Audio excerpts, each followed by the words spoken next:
Oh, well, that's a problem. That didn't work. Oh, because VNyan closed. Well, that's a problem. Hmm. Oh god, why is the game doing that? That's so weird. Hi, give me a second here. My computer has decided it wants to be extremely silly. No, Let me open my damn folder, please.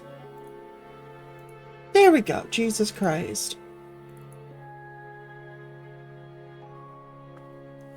Apparently my model renderer just decided to stop functioning.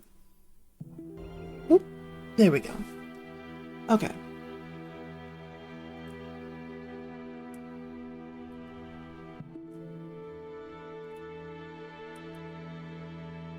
Okay, there we go. Ow. Ow. Ow. Anyway, hi Lizzie, hi Shadow, hi Hori, and hi Lombi. Welcome in, welcome in.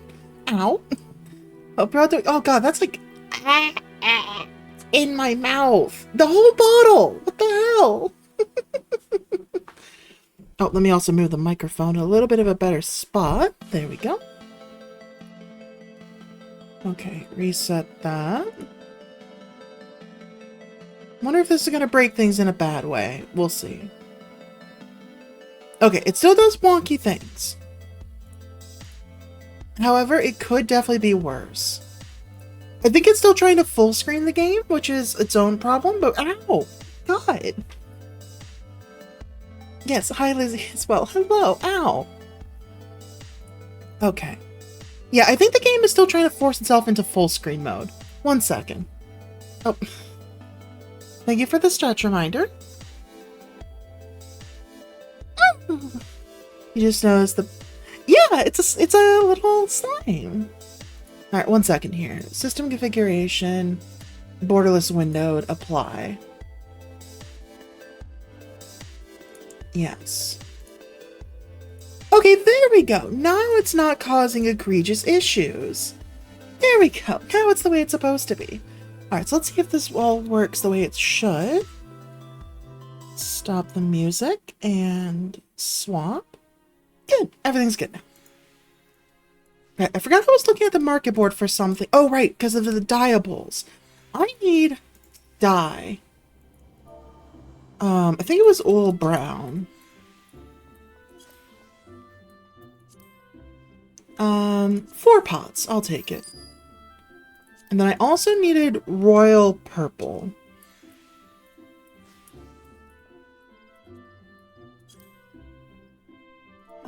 Okay. Well, that didn't work, so let's just try purple. Maybe it was regal purple.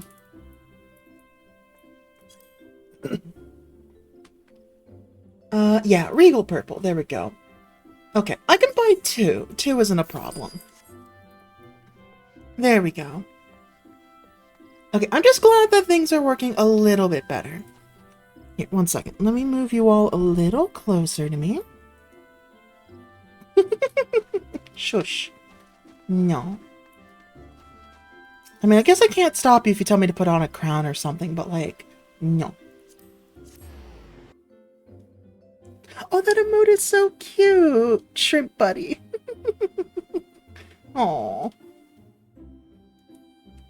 Alright, I forget what I was planning to use the purple for, but I know what I was planning to use the brown for. So at the very least I can go apply that. Oh, that umbrella is so cute! What the hell? Oh, and it actually changes color on angle! Oh, that's so fucking cool. That's drawn by the same person that does all the Lizzie art. Ooh, valid, valid. Nice. Also, I know one of my throwables isn't onigiri. I'd have to see which. I mean, honestly, if you want to drop their name, feel free. I'll give them a quick shout out, because from what I've seen, that emote and your work, his stuff looks great. Alright, so let me go to the innkeeper. Yeah, go ahead and share their name. Yeah, I'll go ahead and do a shout out. Oh, right, I forgot I could just look at the,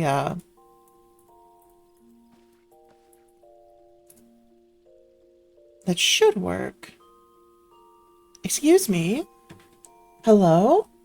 My own programming? Why aren't you working? 1 second. Yeah, SO or shoutout should have worked. Excuse me? What the fuck?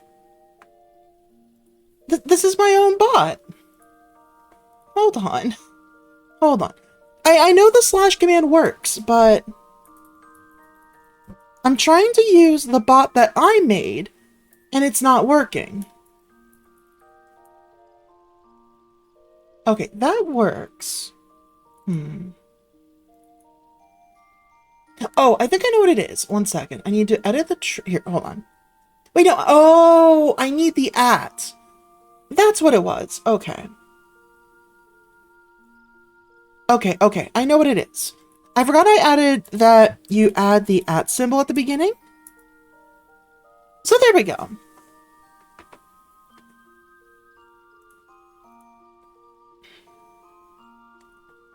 And that was so that I can have an easier time with that. You know what? Let's go fix that real quickly. The @ just means that it will autocomplete the spelling. Here, let's just do this real quick.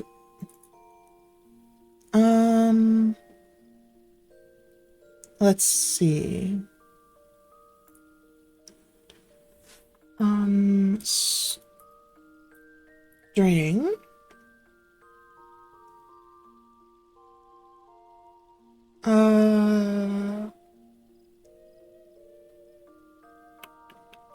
That's the mute? I'll go take a look real quick.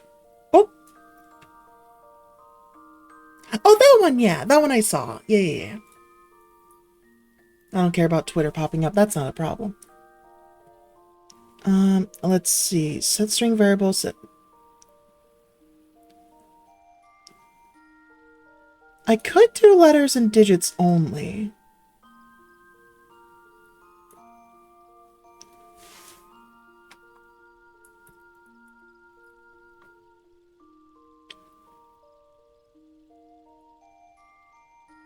Oh, I know, because I need the underscore. Usernames can have underscores on Twitch.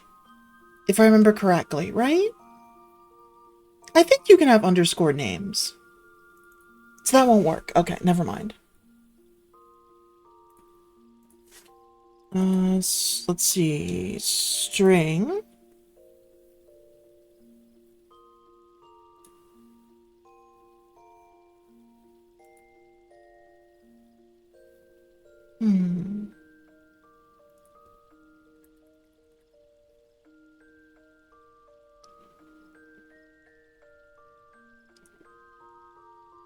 Oh, here we go.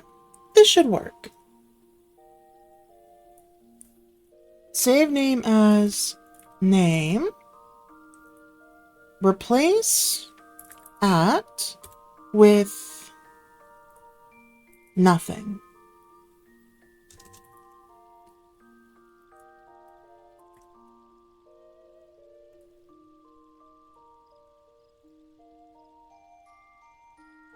And now let's remove that. Okay, let me try it one more time.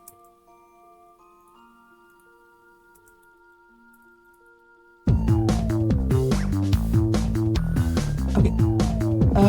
Code, comment, no source was found under the name VLC player. Oh, right, because that's, okay. I need to update that.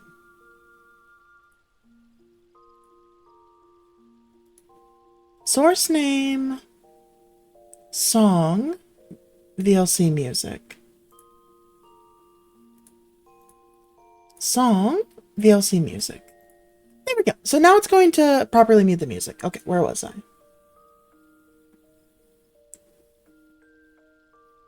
Okay, sounds good, Lumpy. You have a good one. I'm gonna borrow your name, though. If I did this right, it should... Oh. Bot identifier button chat mod command Twitch get channel info. Okay, so it didn't remove the @ symbol. Got it.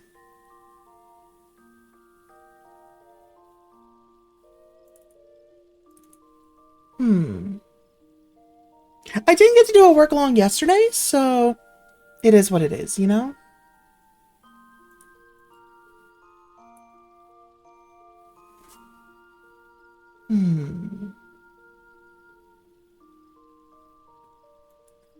Oh, let's change that to 0. That doesn't need a delay.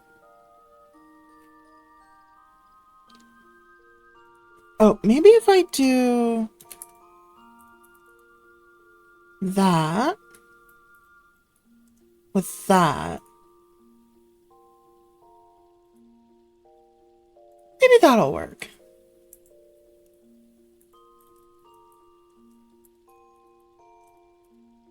Let's try that.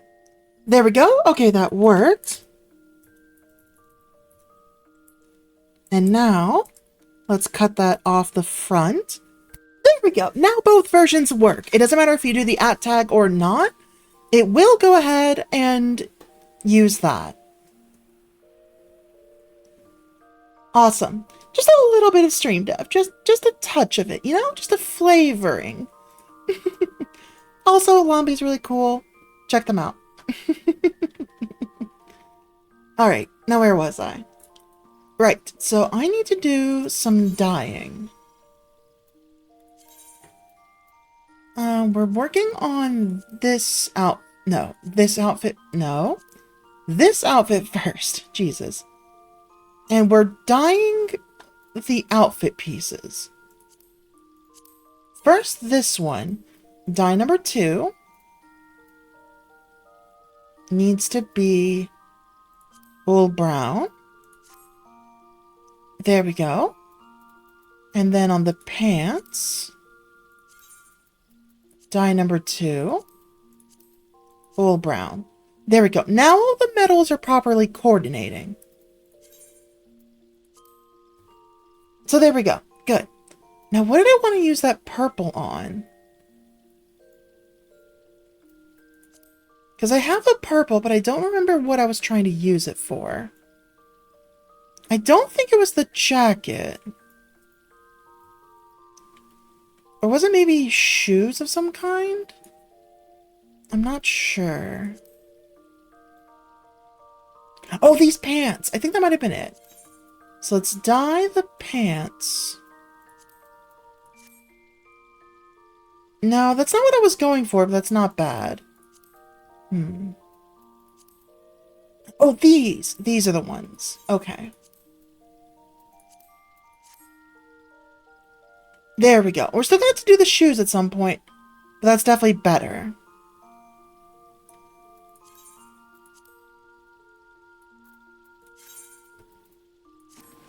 There we go. But yeah, with minor adjustments, the metal on the pants and the shirt actually matched the metal on the bracelet. Almost. Oh wait, I still need to apply it. Almost forgot. I had to actually put on the glamour plate that I just made. Like, you saw how they didn't quite match there? Now it's a perfect match. All of our metal accents actually match each other now. Beautiful. Alright. Hi, Morgan. Welcome in. Duly noted. I'll have to keep an eye out.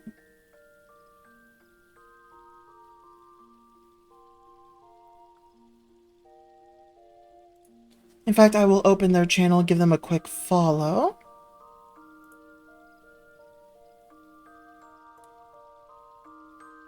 There we go. Alright. Ah, nose itchy, why? Okay, there we go. Things have been re-dyed. We're good. Alright, so before we start things, let me swap over to... That one's fine. I mean, I feel like the Lancer makes the most sense because that's going to be our Dragoon. I'm not sure. I'm still thinking about what class I want to actually play as.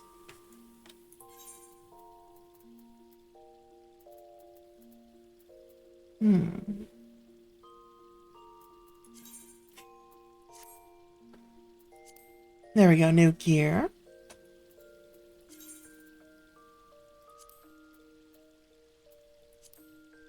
Here, we'll put on this outfit for our Lancer.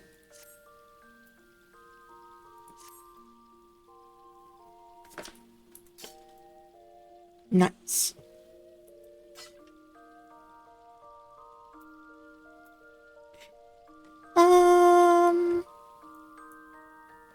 Like, I feel like Lancer makes the most sense. Actually, no. We'll stick with the classes we have. I don't think we need to do anything more. Alright, let's go back to Forthomf Manor. Oh, wait, no. I don't need to do that. That's right. I can just return. For free. Alright, so let's go and continue the actual story now, finally. We've had enough for a little bit of fashion time at the beginning here. So let me refill my water real quick.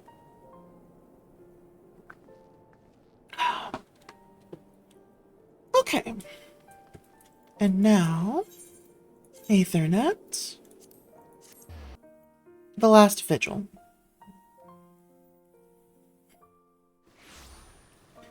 Just started your birthday holiday? Nice, nice. Hopefully it is all the fun that it can be. Not quite your birthday yet, right? We're still a few days off. Welcome, Mr. Zasson. Shall I show you inside the manor? Figured I would read it for the one. Hi, Mr. X30, 320, X30. Why, hi, Mr. X, welcome in. Hope you're doing good. Oh, this might be a voice cutscene. There you are. I confess, I was more than a little concerned when I learned that you had been summoned to the vault. What did they want with you? I'm just gonna stay quiet for this part. Also, I'm looking for my meds. Well, a formal apology and an admonishment of those responsible. I see my fears were wholly misplaced. Yeah, he also told us about... By the gods! Yeah. The Archbishop freely admits to consorting with Ascians. So, their ambitions extend to Ishgard as well. What's squeaking? What? Yeah, birthday's on Sunday. Okay, so I'll probably... I am so sorry for whatever that sound is. Oh yeah, this is Final Fantasy XIV. 1 second. And the one time I mute, it doesn't do the weird squeak. You're now off work from today and back to work on the 30th. Ooh, nice, nice. We will have new primals to contend with ere long, of that you may be certain. 'Tis but a matter of time. Yet shorn of the support of our missing allies, what can we realistically hope to achieve? In the midst of all the excitement, I completely forgot to tell you. When I was asking around about the Scions, I heard the most awful rumor. General Rauburn is to be executed for crimes against the Sultanate. If the Flame General dies, we will lose a staunch ally, and the one man capable of holding the Sultana's assassins to account. Lord Orshafon was wise to counsel restraint, but this business will brook no delay. We cannot permit this execution to take place. We must save Rauburn.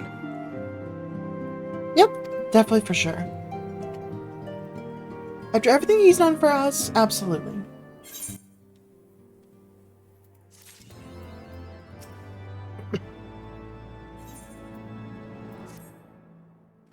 Though the situation calls for urgency, it would avail us little to charge headlong into Ul'dah without a plan. Before we can formulate a plan, however, we must first learn how things stand in the Sultanate, which is why I propose we visit Limsa Lominsa. Aye, you heard me right. While you were about your altruistic endeavors, I acted as an intermediary in trade negotiations between House Forthom and a Lominsian consortium. During said negotiations, an opportunity to send word to the Admiral presented itself, and I duly seized it. I am happy to report that we yet have a stout ally in Limsa. The Admirable has pledged her full cooperation in any effort to rescue Rauburn. Accordingly, I have agreed to meet with her that we might discuss how best to proceed. Naturally, I told her to expect us both. Your presence never fails to embolden our allies, after all. When you arrive in Limsa, make yourself known to Sergeant Xanthil at Bulwark Hall in the lower decks. He will admit you to the bridge.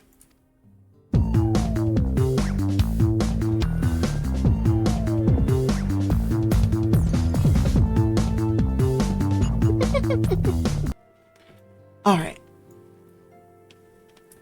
So we're just going to Limsa. We can just take a quick warp there. And definitely run it off our favorites, that's for sure. Oh, you shush.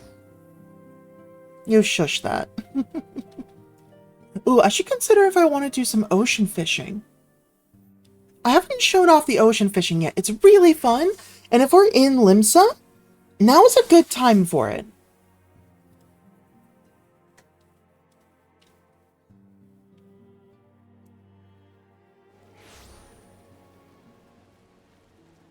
Alright. So, first and foremost, let's drop down to the Arcanist Guild. Wait, no. We have to pick up the fishing class first. That's on me. I picked the wrong spot.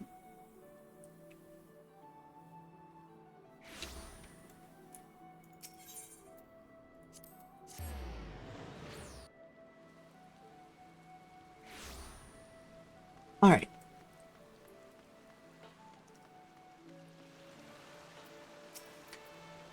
Well, a well-wishing welcome to you, adventure friend.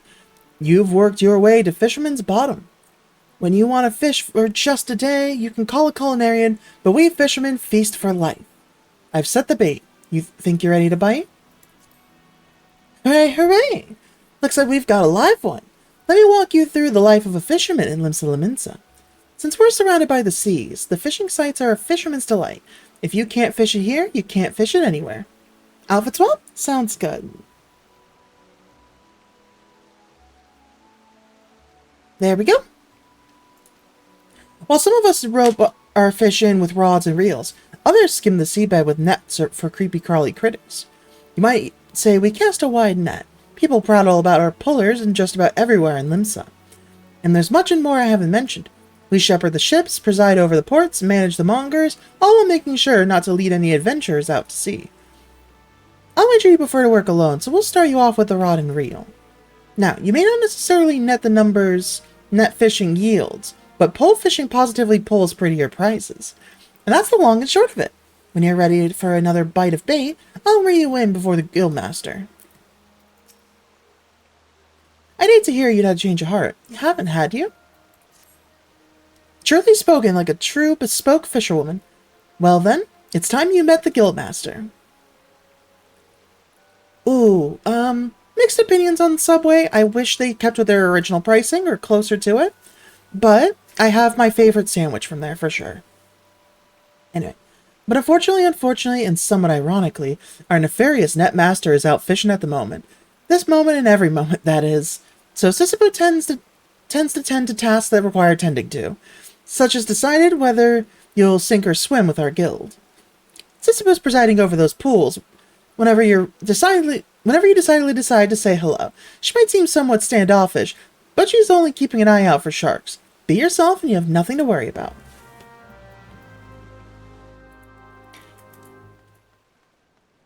Hopefully I'll make it before the next ocean fishing run. Yes, save your breath. I heard every word between you and Nmlika, so I know she told you my role here. As she said, Wawalago's supposed to be the guildmaster, but apparently he has bigger fish to fry, so all his work falls to me. That includes making sure our new fish aren't shellfish idiots or potential enemies. You've passed the first test by not laughing at that awful joke. Now, you only need to answer this question. Are you prepared to fish like you've never fished before? Well, you're smarter than the majority of bottom dwellers that find their way here. Welcome to the guild. Now, this wouldn't be much of a guild if we sent you out to sea with only a pole and a prayer, so I suppose I can spare you a few pearls of wisdom. Nevertheless, you're still going to need that pole and prayer, so I can at least provide you with the former. Here you go. 1 out of 2 isn't bad. I'll even throw in these lugworms since you're not like to get far without bait. Oh, I missed the line, sorry. But in the meantime, let's see if you can figure out how to hold your pole. Ready the one I gave you and your lessons can begin. Subway's okay, yeah. You have to really find the sandwich that you like to enjoy. That's for sure.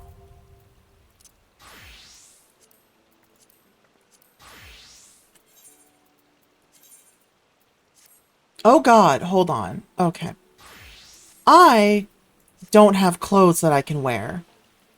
That's a problem. So, 1 second. Oh, somebody's playing some music. I think the Brugger Consortium has what I need. Yep, there we go. Vieira gear.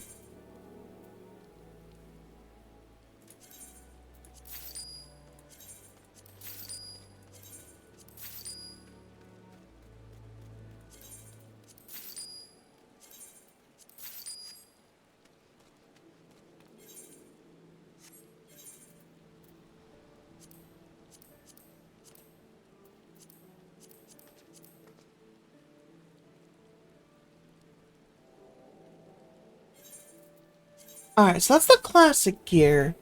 Let's put on the casual clothes on top of it.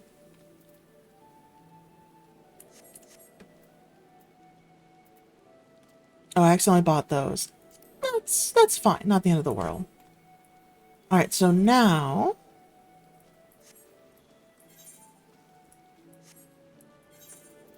let's put on the fishing rod.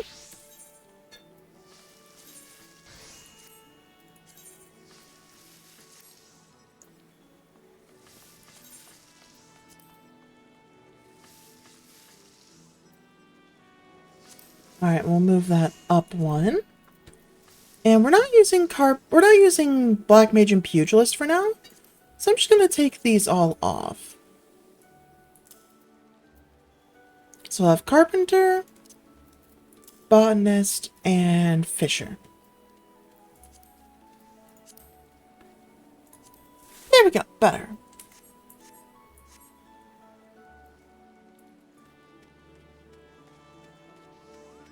Alright, so now we actually have, you know, an outfit. So we're not just naked. And before we continue, I need to go to the shop over here.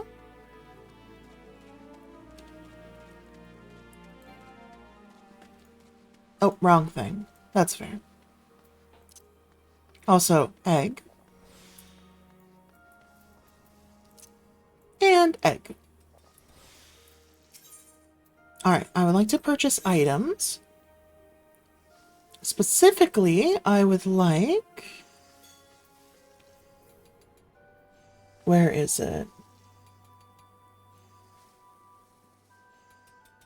Oh, is it not here? There's supposed to be a fly that I can use. Oh, wait. Maybe it's at the, maybe I can get it at ocean fishing. There's supposed to be a versatile lure that works for most types of fish. So let me go grab that first.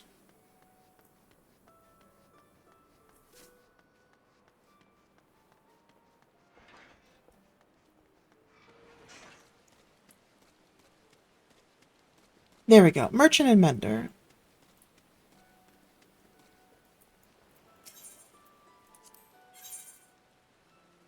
There we go. Alright. And then I'll worry about the rest of these baits when the time actually comes for it. Actually, I guess I can pick them up now. These are the main three used for ocean fishing, so... we'll just go ahead and get that at the ready. As you can tell, I've done my fair share of fishing. I am, very much ready for it. It looks like I'm missing a few things, but I'm not going to need them for a while. So, I'm just not going to worry about it.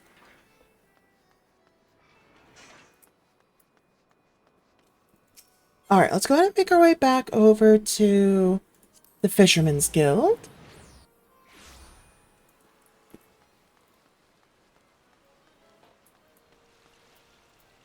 and continue the quest.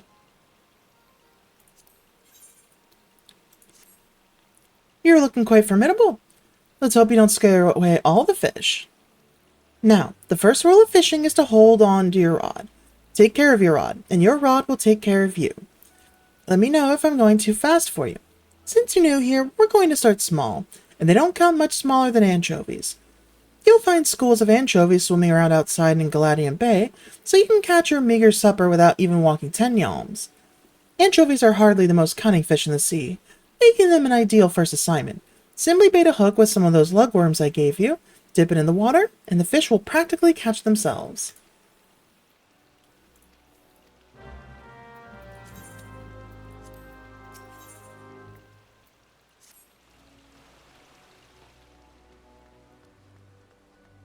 And as she said, we can literally do it anywhere.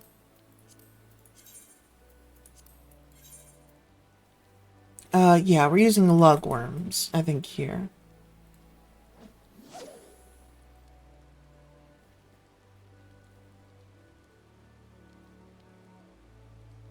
Just give it a moment here. And that's it. We've got our first fish. Not the right one, but it'll do. Running on 3 hours of sleep, 2 cans of ow! 2 cans of Diet Coke, might need some coffee? Maybe, but also, it's already almost 7 for you. You should probably consider not that. There we go, that's one of the fish we needed.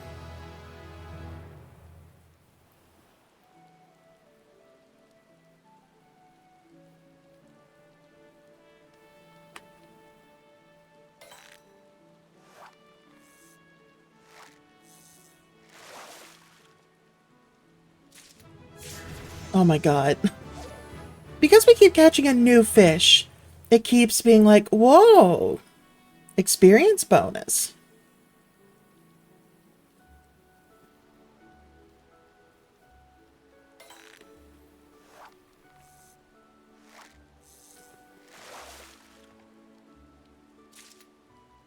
Damn it, finger shrimp. Okay. I mean, hey, getting cozy is fine, you know? If you want to take a quick nap, go for it. I'm just doing some cozy fishing here. Lemons and anchovy. Nice. And we can get our next thing. Nice.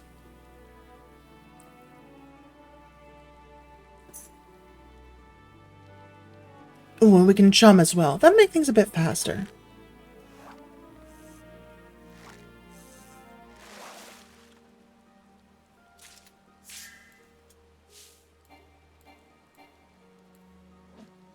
Sorry, hitting the wrong button.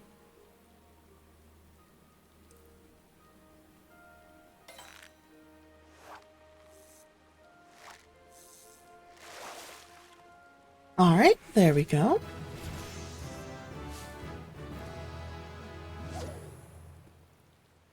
Yeah, the fishing is nice and cozy once you're not just picking up levels left and right.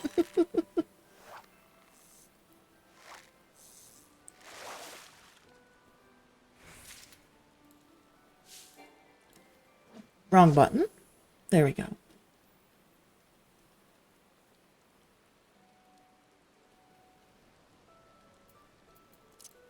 Turn on our little light on the end of our rod there.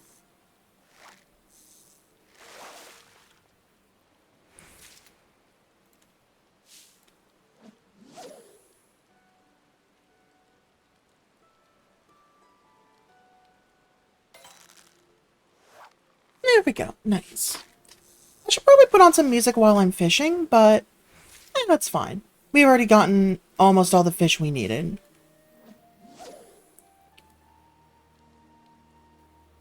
Actually, yeah, let's go ahead and change the music up a bit. I'll wait till I catch this last fish here.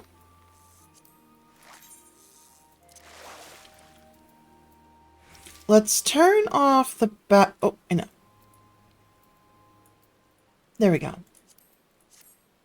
And now, there we go. So now we can have a bit of different music. Oh, well, that one's about to end, so...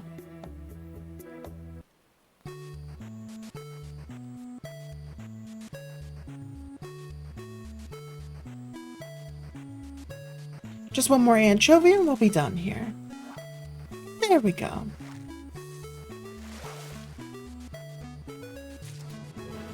Not quite.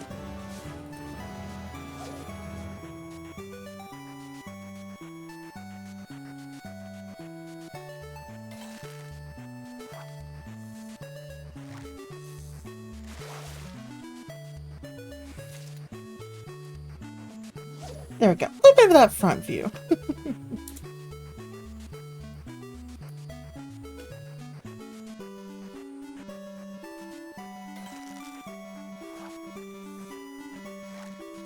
I do want to see what I'm actually catching, though. Okay. That's our last one.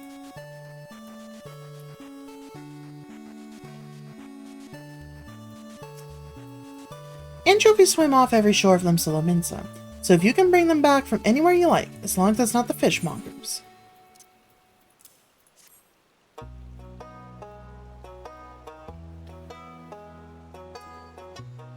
Here, chovy, here, chovy. Fresh flock of feisty fish you got, giddy guppy. Carefully don't slip out of sight. But while I go, to what do we owe the pleasure? The guildmaster's got to get after the guppies, dividing up the daily dudgery, picking out a proper potable, and some such support and service. And who gets after the guildmaster? We have books to balance, you know? Books you should be balancing. I did my best to balance the books, but the bilge keel bent the bow back, bouncing the whole batch off the boat. That's not what... You know it was just an expression. Oh, that's neither here nor there. As long as you keep at the bit of real, our books will balance themselves. Don't let it go to your head, of course. Any beginner can catch some anchovies, but you'll need to experiment with different lures to explore new waters if you want to catch the big ones. Fundamentals are fine, but the fun is fishing for new finds. Like my uncle always said, fishing's like philandering. You never know what you'll catch. And with those well-spoken words of wisdom, we leave you to your wiles.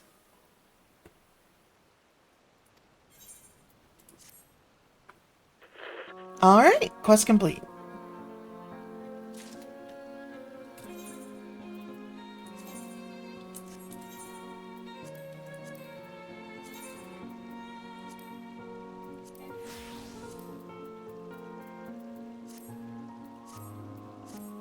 Alright, so first let's go ahead and pick up the ocean fish. Oh, that would have given me 10 versatile lures for free.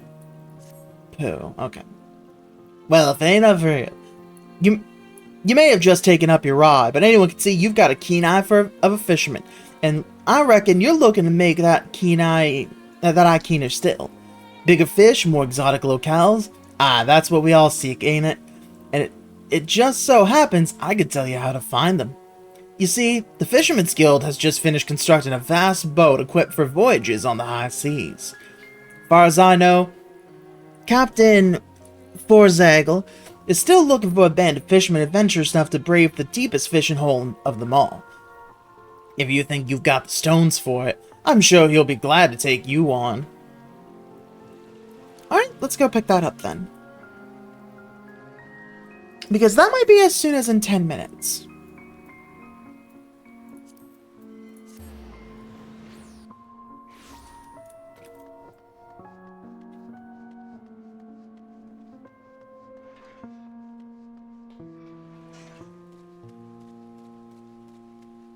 Either it's in 10 minutes or an hour and 10 minutes. It's every 2 hours. Yeah, probably an hour and 10 minutes then.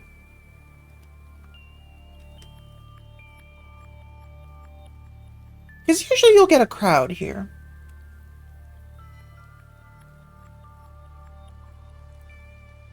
Another daring soul come to join our crew, eh?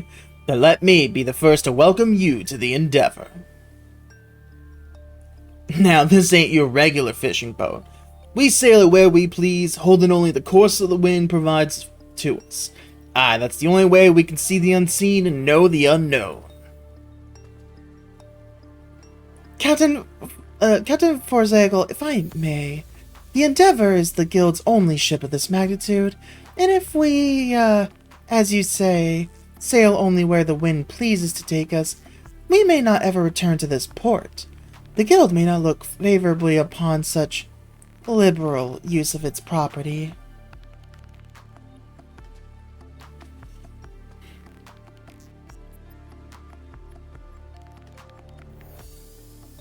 My apologies for forgoing an introduction. I'm just Chthoda, sent from the Fisherman's Guild to oversee this venture. Why am I here when the ship already has a captain, you ask? Well, as you may already know, members of our trade, Master Wallalago and Captain Forzagel included, seem to have difficulties managing time. I suppose the concept becomes something of an afterthought when one becomes so focused on the water's surface. Regardless, I am here to ensure the ship adheres to its schedule, both by managing its finances and ensuring new crew members board smoothly. The Endeavor shall embark upon any number of predetermined routes, each of which would have this port as their final destination. Rest assured, if you fail to join one voyage, the ship shall return before long. The route we travel will be determined by our departure time, and you may speak with me if you wish to know the route before boarding. Pray bear in mind that we must keep to a strict schedule. We cannot take on more crew members after we have already begun boarding, and there are no exceptions to this rule, even for captains. Aye, I hear ya. When we board the ship is when we get to the exciting part. Fishing. Here, take these lures. They're certain to attract something worth displaying on your wall. Or at the very least, worth eating. Yeah, it's a shame I bought some. I should have just waited for the free ones.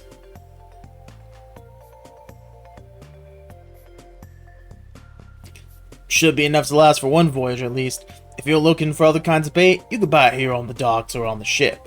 Try to switch it up now and then because if you only use the same bait, you're only gonna keep catching the same fish. And that ain't why we do this, is it? And one last thing. While Chthoda may be in charge of the particulars on land, once we're on ship, it's my word that you'd heed. So when I say we're fishing here or we're sailing there, I won't hear no objections. As long as we're clear on that, I believe there'll be bounteous fishing for all. And with that, the Endeavor is yours to board. If you wish to enter the ship, or if you like a more detailed explanation of what it is we do, you only need ask. And there we go! Now we have access to ocean fishing. The single-handed best way to level in this game, period.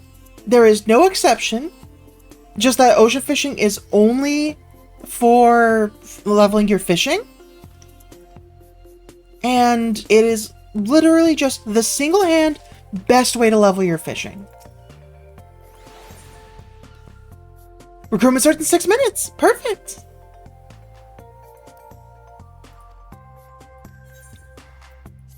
So yeah, we'll have a fishing trip to do in a little bit here.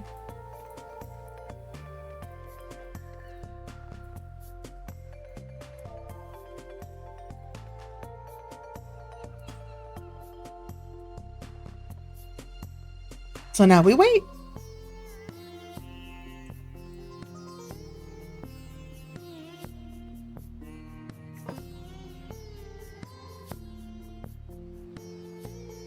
So yeah, it'll just be a short wait before we're able to join for the ocean fishing. And after this, we'll continue MSQ. I will go ahead and turn back on the regular music for that.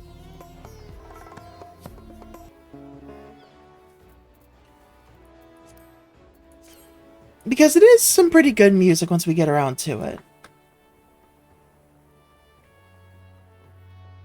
It's just a matter of, you know, waiting for it to start.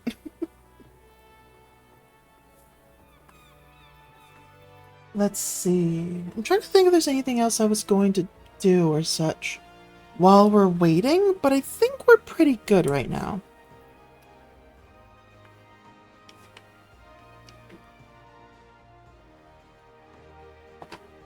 I guess I can tidy up my desk a little bit while we're here. Just, you know, while we have the free moment.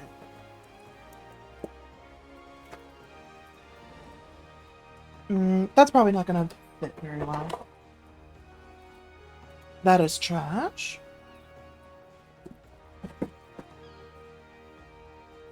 There we go.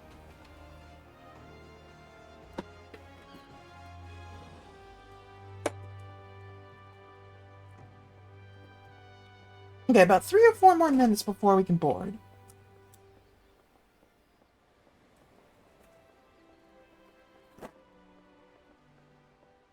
I would say now's a good time for Q&A, but like, everyone who's here knows me fairly well at this point, so I feel like that's not really the, you know, the best of ideas.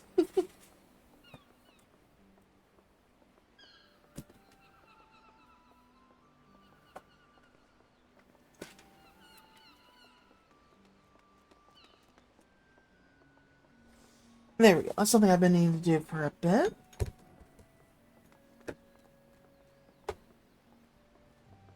Oh, this lid needs to be cleaned out as well. Sorry, I have a little electric pot in my room here, and I just, the other day, tried making popcorn in it, and while it worked, it is a bit on the messy side just because of the oil.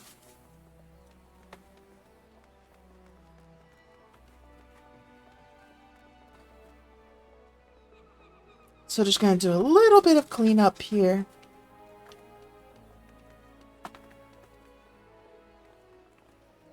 And we should be good.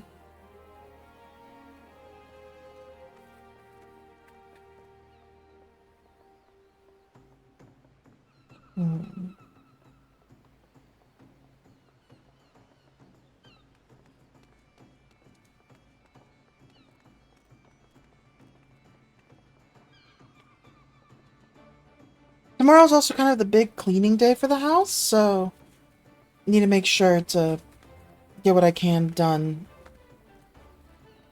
ahead of that day so that there's not any delays for the stream itself. Okay, about 2 more minutes and we should be good to start.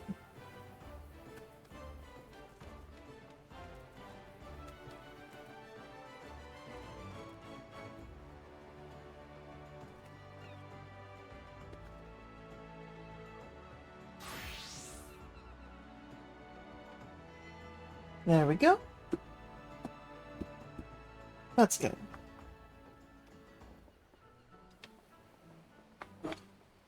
Guess I can wipe this down while I'm at it. Don't me just wiping off some dishes while I have the extra time, so they're easier to clean later.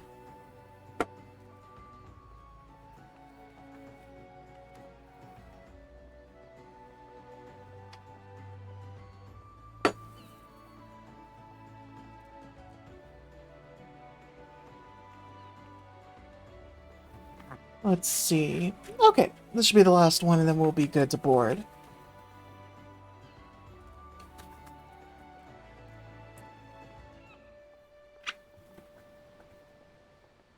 Just gotta wait for the icon to pop up.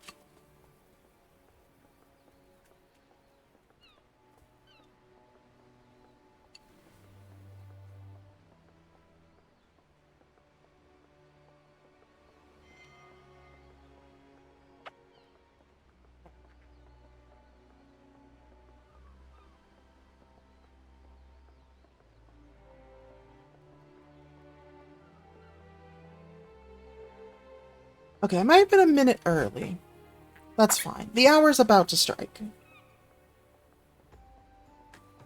Yeah, about 30 seconds left.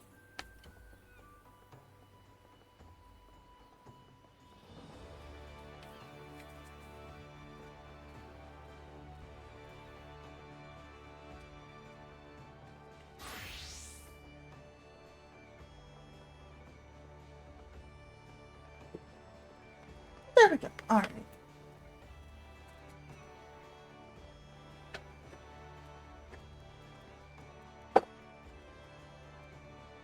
And there we go. We can sign up.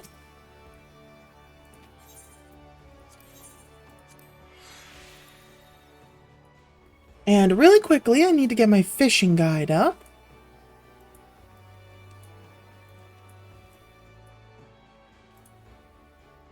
Otherwise, this process is going to be a bit more painful.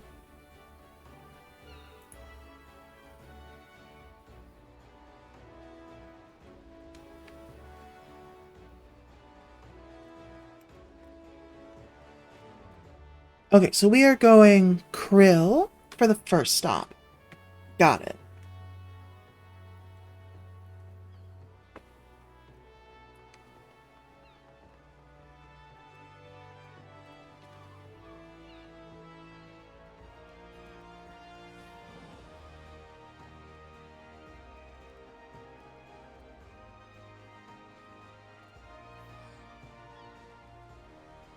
Actually, hold on a second.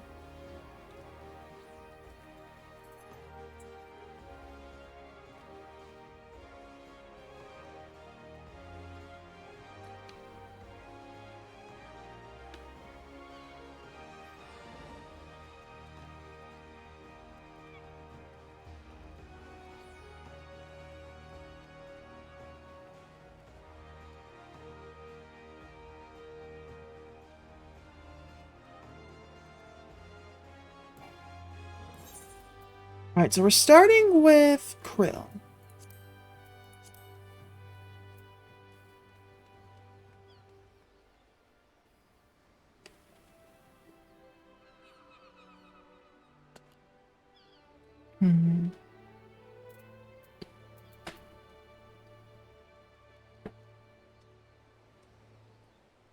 I don't think we can mooch quite yet.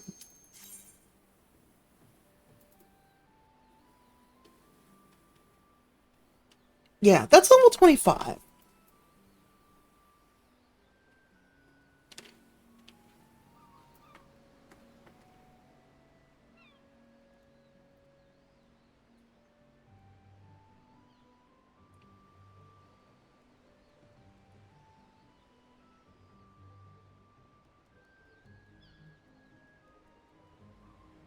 Okay, this should work. I should be able to keep a good view of everything I need right there. Here we go.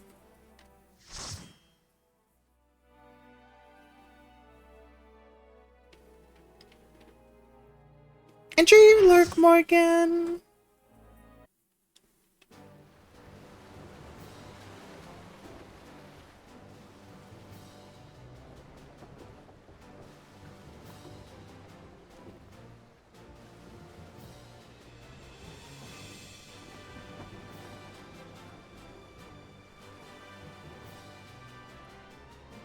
Alright, let's get our fishing going.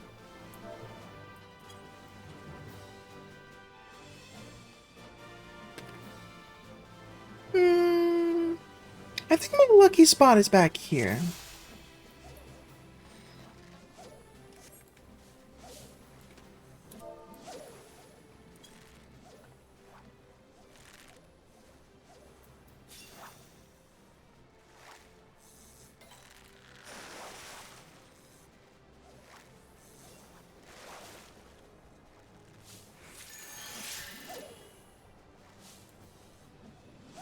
We're not going to get the highest scores, but we can at least get some good experience here.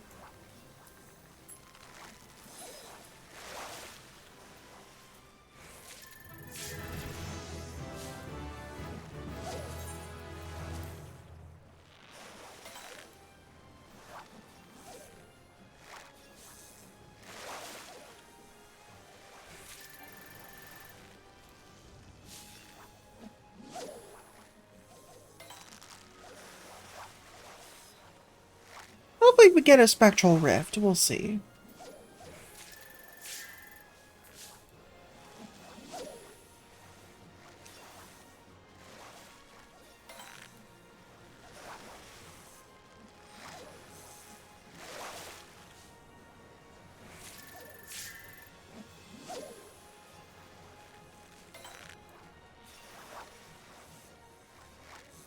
But yeah, it's nice and quick paced at least.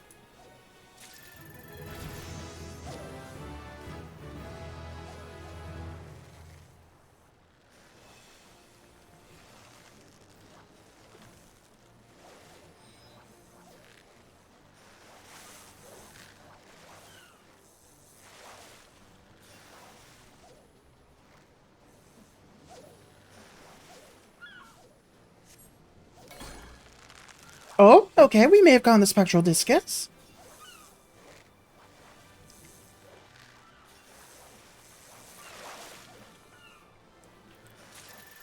Let's go! Nice! Unfortunately, it didn't trigger the spectral rift, but that's fine. Or spectral current, sorry. But that's fine. We'll be alright. Oh, we might have got another one. Damn, lost it.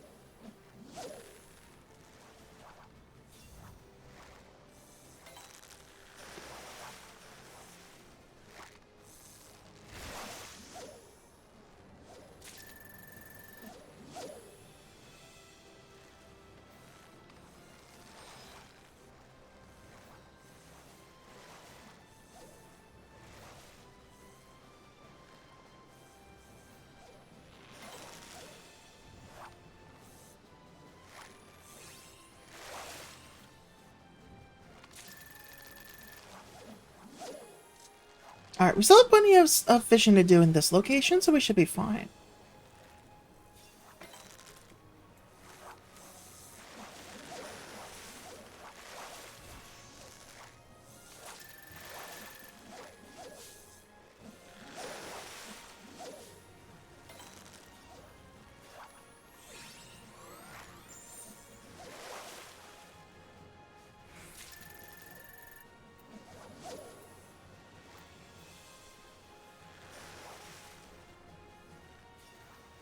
There we go. I'm gonna try and see if I can move the voyage mission menu out of the way.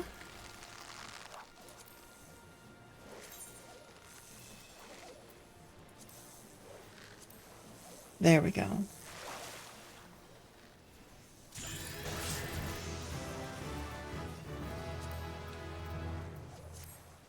There we go. Alright. Let me scooch that up a bit.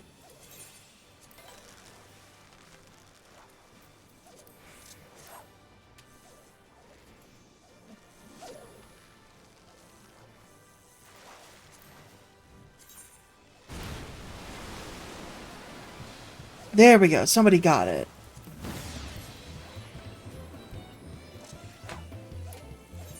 Alright, so now we're swapping to Ragworm.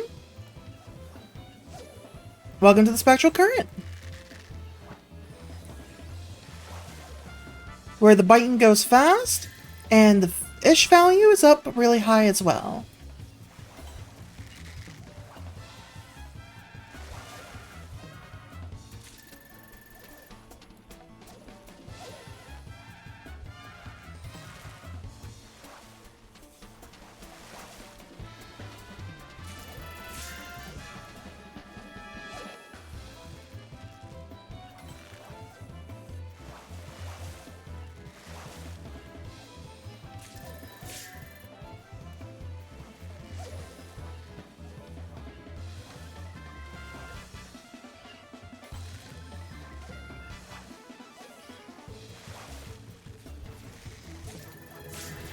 Sea Nettle, nice. That's one of the best ones we can get.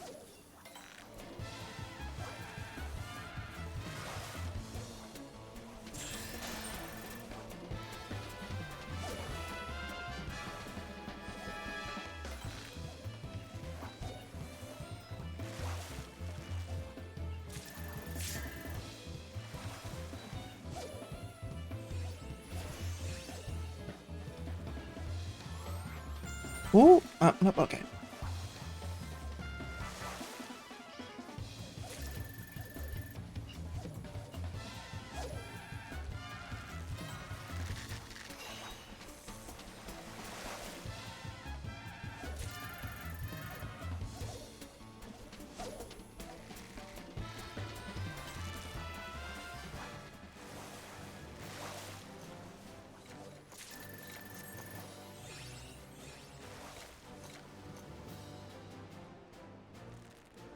Alright, not bad. 1,132 points.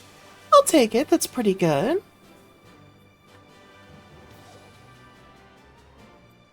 Oh, Caesar? Oh, you're good. You just hopped up on the recliner. Got it.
There we go. Just some nice cozy fishing time, you know?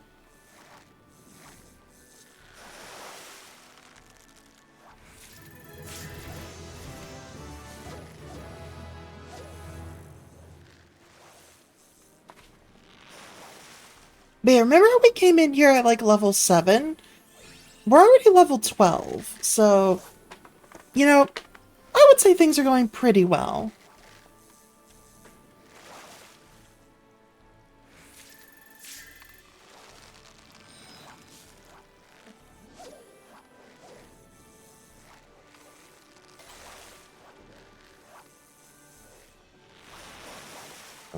I'm also feeling eepy, which is a problem, but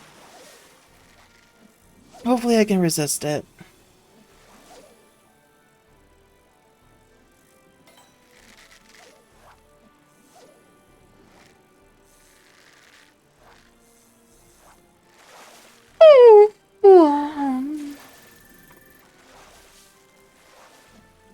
Cozy fishing time, you know?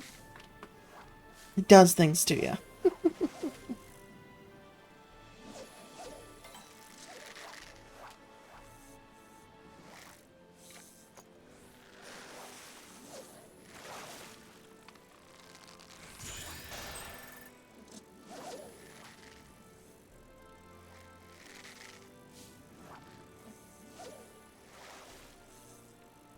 That's good, Mr. X. You have a good one as well.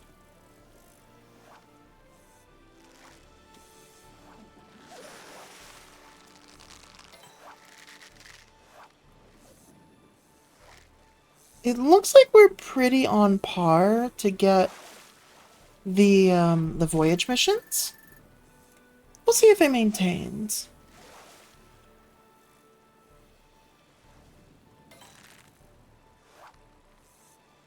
The strong bites is a little bit more difficult to say.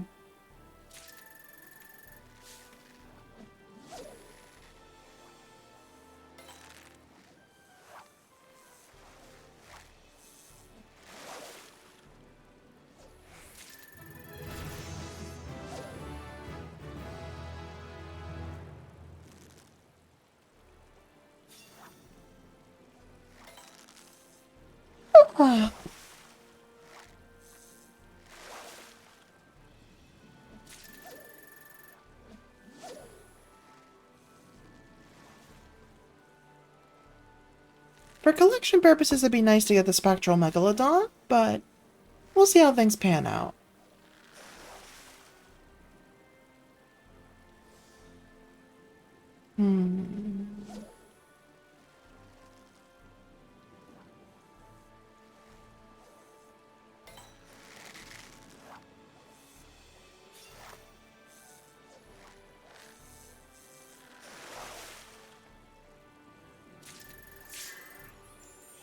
Not bad.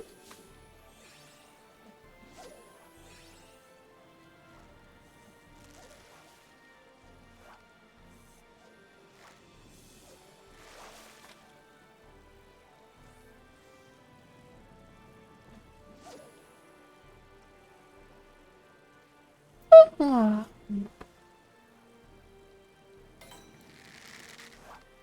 Pardon me for the yawning.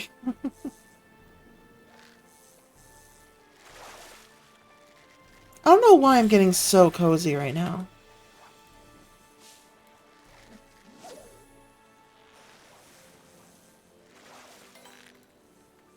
Guess I'll take a quick look at Discord while I have the time.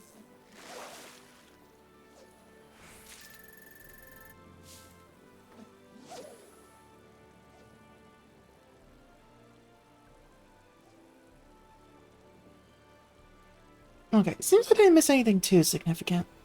That's good, at least.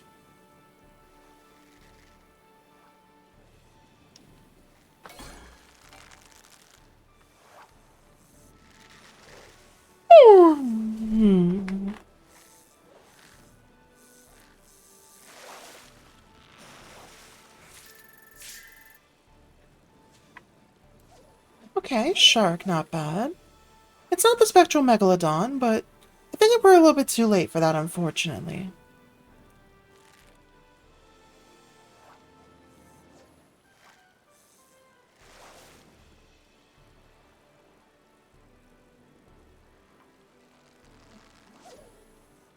But yeah, as you can see, even people at max level are coming in to do the fishing, so very much worth it. For various reasons. Also, looking at the time, I think I will go ahead and do a short break. Like a 5-minute break after the ocean fishing here.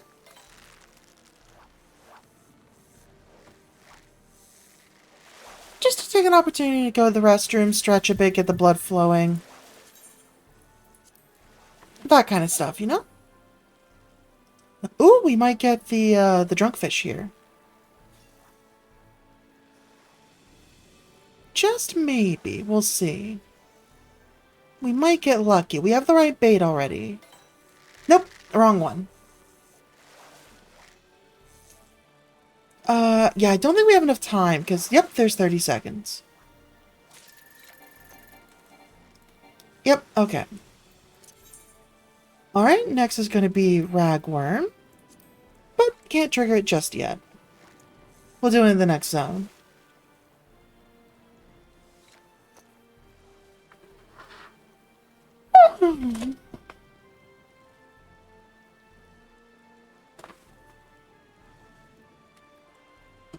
One second here.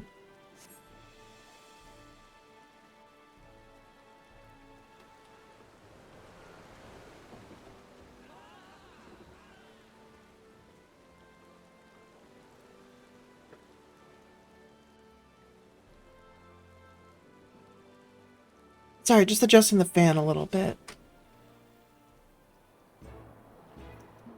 Alright, one last zone. And then we'll be good for ocean fishing for now.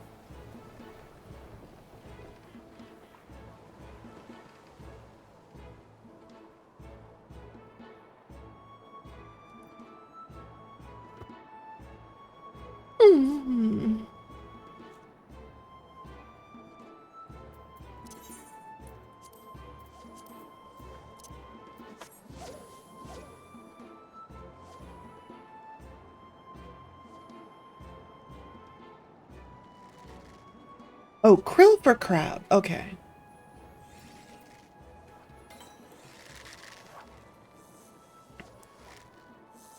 We'll see how it goes. If we have like 2 minutes left and I haven't gotten all my jellyfish or crabs, then I'll go ahead and swap over. But first I want to get those strong bites.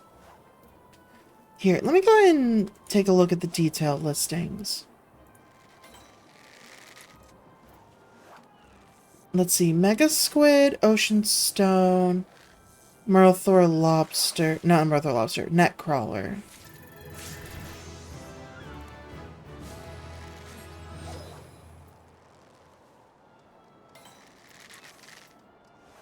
Krill is good for the Net Crawler.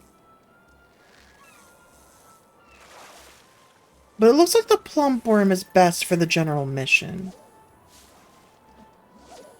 Either way, it looks like we're doing okay, so I'm not going to worry too much about it.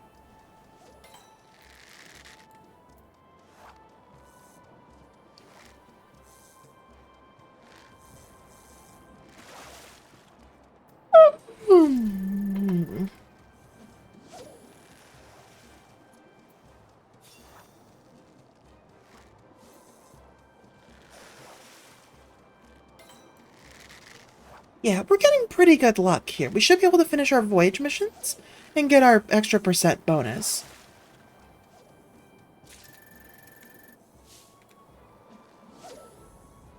Yeah, 3 more strong bites and then 2 more crabs.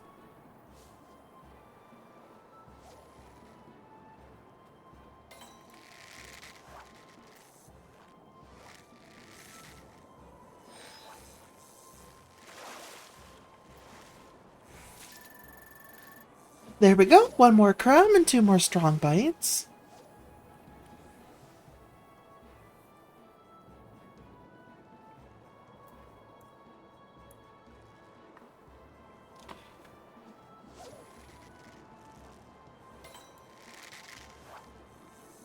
Nice. That might even be our last crab at this point.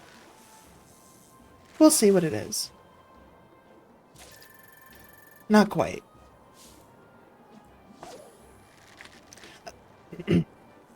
Bleh. That's fine. Sorry, something tickling the back of my throat. One moment. There we go. Ooh, okay. That's gotta be our spectral SIBO, but it looks like I didn't quite catch it.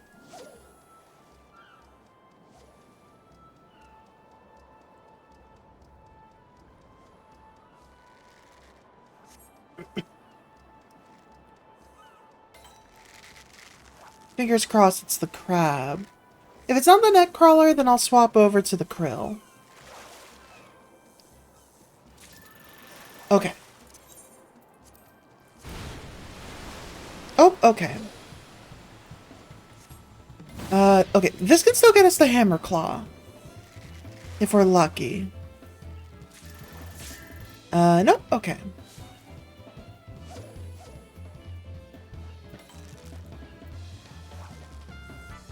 I don't know if the hammer claw counts, but fingers crossed.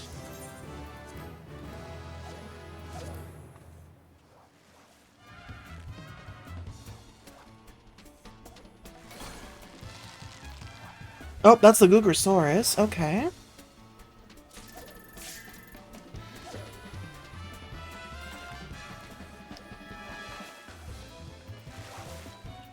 Let's see, where do I have patience? Hammerclaw. Okay, that doesn't count as a crab. Got it. So for highest point value, it doesn't really matter too much. I'm just gonna go for Ragworm.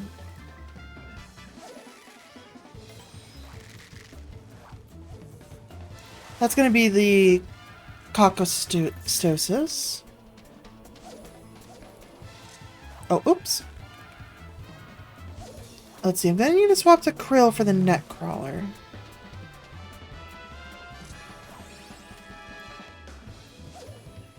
My bad, I missed it because of a call on the side there. There we go.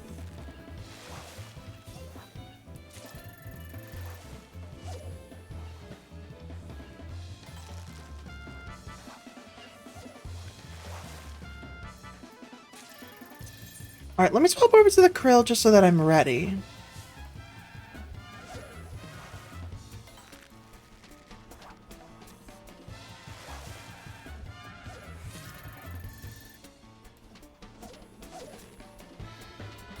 Yeah, we're not gonna have a big chance to get that neck crawler, but fingers crossed.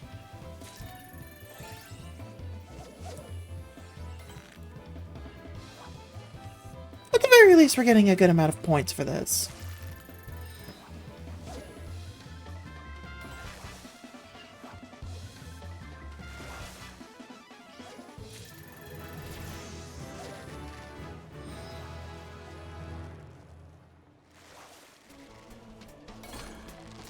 Ooh, that's another Gugrosaurus. Nice.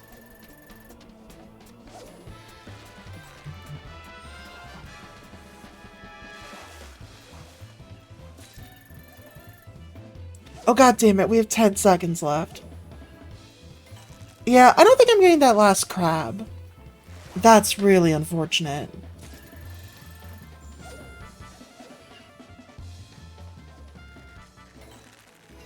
Yep. Damn, that's unfortunate.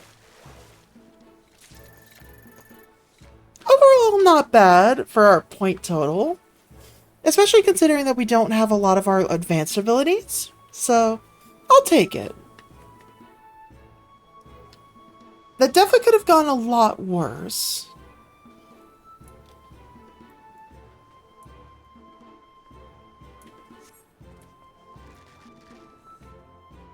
Alright, now I can close the ocean fishing guide.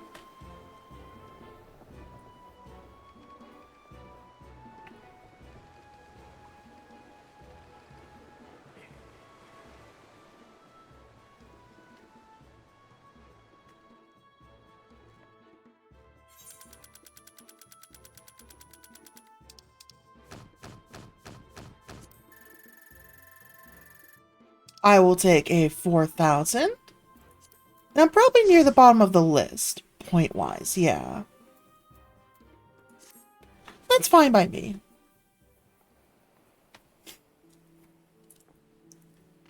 But yeah, that gave us quite a bit of fishing experience, which we can definitely put to use in the future, but for now, not really necessary.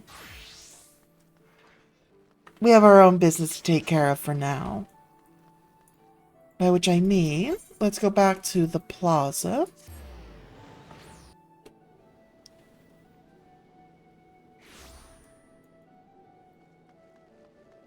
Hey, welcome back with hot chocolate. I just finished my ocean fishing, so you're just in time for me to continue the story. Gotta go talk to Xanthale over here. The Admiral's been expecting you. Say the word and I'll take you to her. There we go. Still very eepy? That's fair. Alright, that's probably voiced based on the camera angles.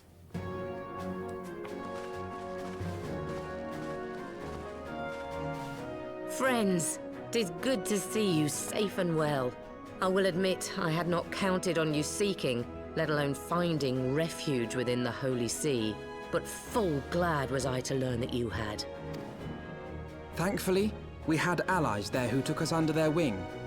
And theirs was not the only aid we receive, I suspect. Thank you for the hydration.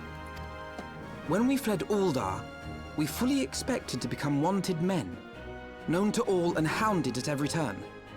Yet that did not come to pass.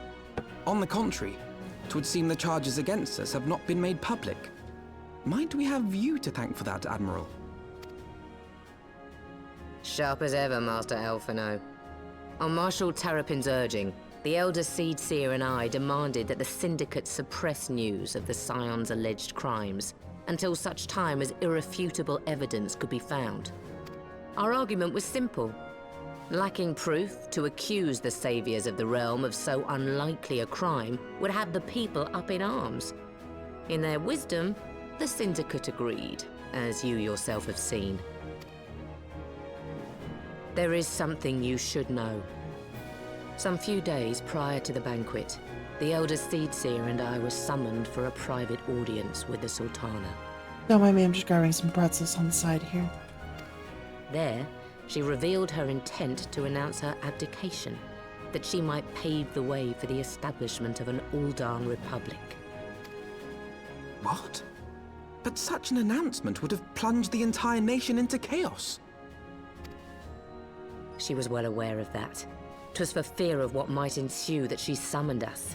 Her Grace wanted the Elder Seedseer and I to lend Rauban a helping hand, you see? To aid him in preserving the peace during the transition. So, having somehow caught wind of her plan, Lolorito and Teleji plotted the Sultana's assassination in the hope of maintaining the constitutional status quo. But they must have known that her death would sow as much chaos as her abdication. Chaos from which Teleji alone might feasibly stand to profit. Surely Lolorito would never knowingly... Could it be? I dare not hope.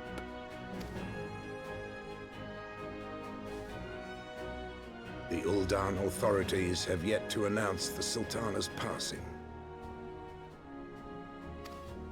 To allay any suspicion that may arise from Her Grace's absence, they have issued a statement to the effect that she is presently convalescing from illness. Mayhap they're waiting for a fitting moment to break the news. Or mayhap they know of some other reason to delay. Something else has been bothering me, Admiral. I was dismayed to learn that General Rauban is to be executed. Yet upon hearing the news, I could not help but wonder why he had been kept alive for so long. Pray mistake not my meaning. I am, of course, overjoyed that our friend still draws breath, and that he might yet be saved. But if his enemies truly wished to eliminate him, they could have done so immediately. I see no reason for this delay. Aye, you've struck upon an important point, Master Alphino. Following his capture, Rauban had been held in the Marasaja pit within Uldar. In recent days, however, he has reportedly been moved to an unknown location. Queerly, 'twas not the Brass Blades who spirited him away either, but a band of soldiers decked in blue. The Crystal Braves. Aye. If I read the winds aright, the arrangement between Lord Lolorito and the Braves has come under strain. At any rate, if we're to rescue Rauban, we'll have to find him first.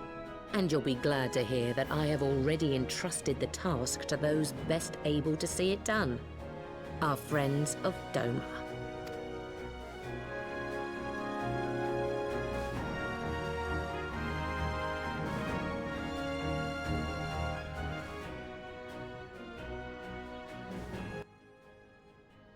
Rauban's survival is vital to the Eorzean Alliance. We can ill afford to lose him. But I cannot send troops into Ul'dah. It would spell the end of the Alliance, and war like as not. If there is to be a rescue, it falls to you and yours to attempt it. I would not have it any other way, Admiral. It was I who founded the Crystal Braves, and I who must take responsibility for their actions. Spoken like a true leader, Master Alphinaud. By way of a first step, you should seek out our Doman contact. You will find her among the frontier hands at Revenant's Toll, working in a kitchen.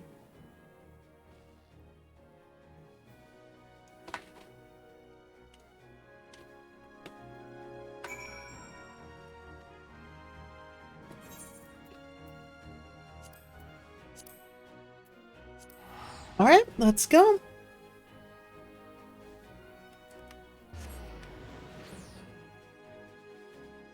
I should mark this one as a favorite as well.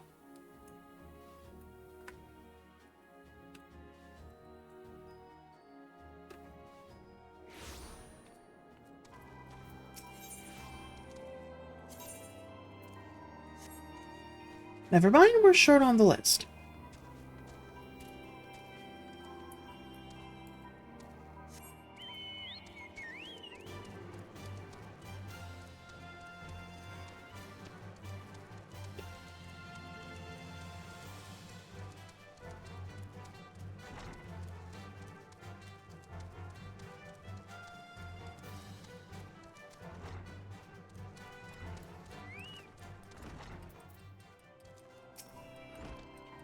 Mrs. Seville, I knew in my heart that you were safe, but to see you again in the flesh, words cannot express my relief. Even as the victory feast was taking place, the Crystal Braves turned upon us and took the Rising Stones by force. Amid the chaos, some few of my compatriots and I were able to slip away unnoticed. Since then, we have remained in Revenant's Toll, keeping watch over the Muneteers while awaiting your return. You have done well by us, and we Domans do not soon forget our debts. We swear to do all within our power to aid you. Shortly before you arrived, I received word from Limsa Laminsa that you were searching for General Rauban. As the Marshal has informed you, he was recently moved from his cell in the Marasaja pit. At the same juncture, you, Hase, and the 3rd Unit were observed leaving the Rising Stones. This can be no simple coincidence. Their purpose, we believe, is to escort the Flame General to the scene of his execution. Suffice it to say, we have people shadowing the 3rd. If you would join the hunt, pray seek out Doare at Highbridge, where I too am bound.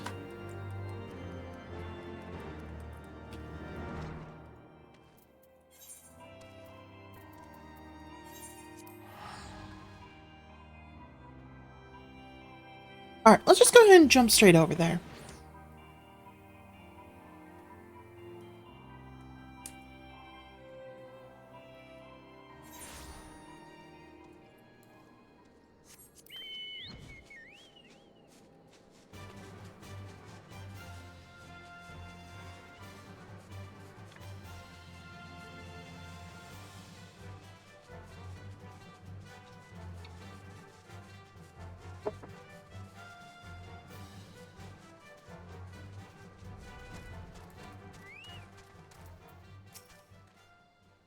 I have been expecting you. Time is of the essence, so I shall be direct. Yuhasa and his men are bound for Halatali. We believe that this is where they intend to carry out the execution. Holzan is presently keeping watch over the entrance. Let us make haste and join him.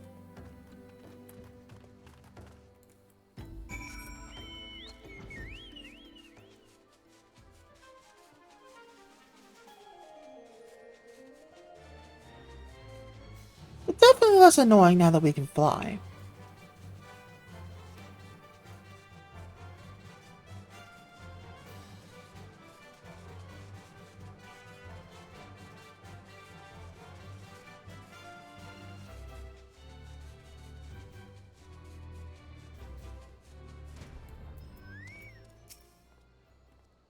You've come a good time, my friends. But moments ago, the traitor Ilbert arrived and entered Tali. From this, we may be certain that General Raubon is being held within.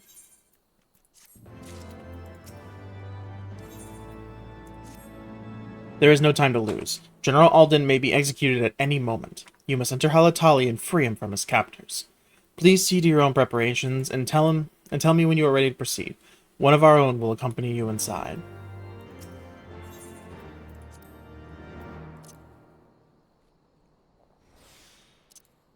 Gotta pop our eggs real quick.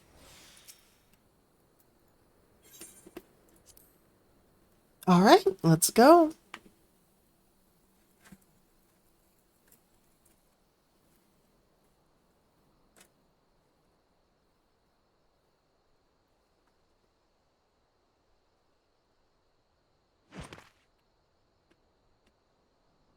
Yagiri, my girl, welcome back. Pray, forgive me my lateness. Lady Ugiri! Master Alphino, I am pleased to see that the light of resolve shines in your eyes once more. Ah, yes. How pathetic I must have seemed to you when we last met. I am ashamed to recall it. For a time, I was well and truly lost. But with the aid of my comrades, I have since refound my purpose, and I shall take care not to misplace it again. Since your escape from Ulda, my fellow shinobi and I have shadowed the Crystal Braves every step, in hopes of learning the Scion's whereabouts. Regrettably, our investigation has yet to yield any useful information. Pray, forgive us. You need not apologize, my lady. We are grateful for all that you have done on our behalf. Besides, Raubon is no less a friend, and we cannot well abandon him to his fate. Hozan, the three of us shall attend to the Flame General's rescue. Pray, draw away the guards by the entrance. Take Dowade and Higiri with you.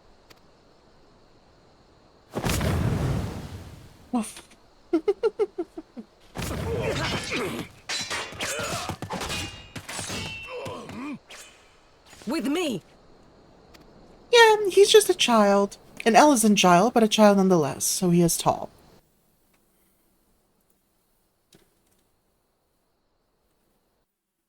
He's a teenager, if I remember correctly, at this point. 16, maybe? 15? Not a soul from the Colosseum to be seen. This bodes ill. Take the lead, everyone. I shall follow you close behind you.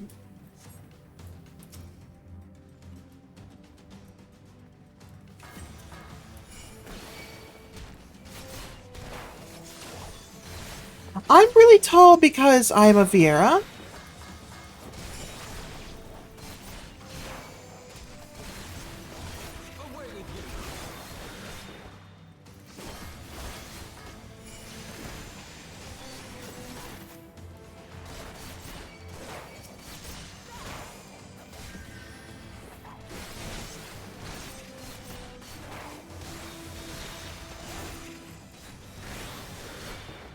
Yeah, the Viera are basically the tallest race in the game, if you count their ears.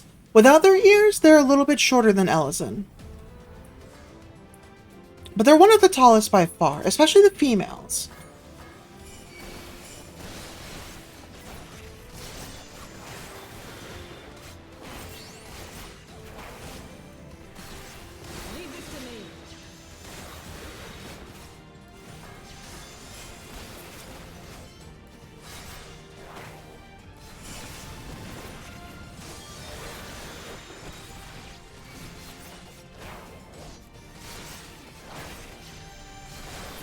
I'm not sure. It really depends on what way you want to go about things. As a default, the Hyur are the basic humans, so that's a good default starting point. Like, for example, if you remember Minfilia, she's a Hyur. As a dead end. Let's go this way.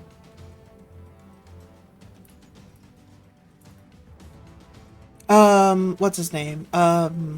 Raubon is a Hyur as well. So here's Raubon. Thancred's also a Hyur. The General, beware his captors. I mislike the look of it. General! You came.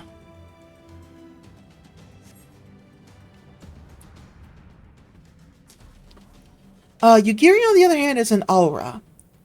Either lizard or dragon adjacent. He is bound by some manner of magic tech device, yet I dare not force it open. It may well be booby-trapped. I have heard of such devices. The Crystal Braves will possess the key. Let us split up and look for it. Sounds good. That will not be necessary. I forget who it is here. Oh, it's the Lalafell, right. Pray, do not take it personally, my friends. You are the victims of harsh economic conditions. Happily, you will not suffer for long. This poison will convey you swiftly onto the bosom of Thal, where I hope to join you after the passing of many prosperous years.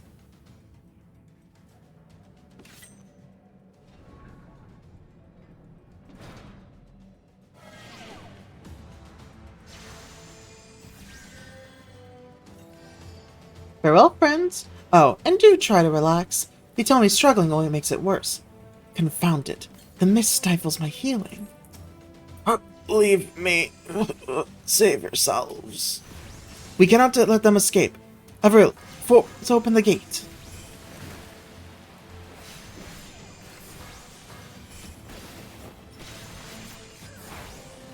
That I can do. No problems here.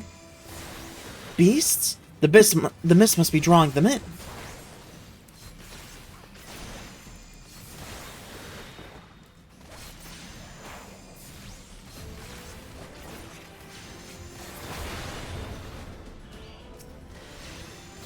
Ha! The way is clear. The mist remains. We must stop it at the source. I shall tend to the general. Pray, see to the mist and the key. The Braves have the key.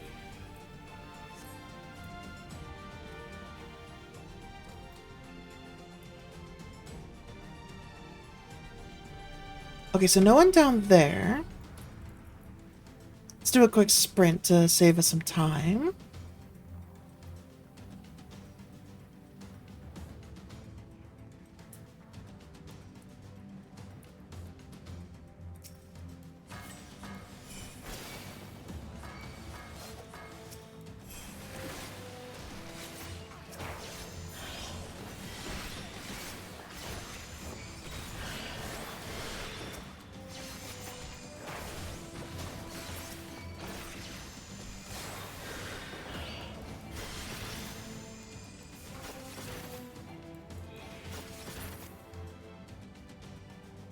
Alright, so I think we need to backtrack to basically the beginning to an extent.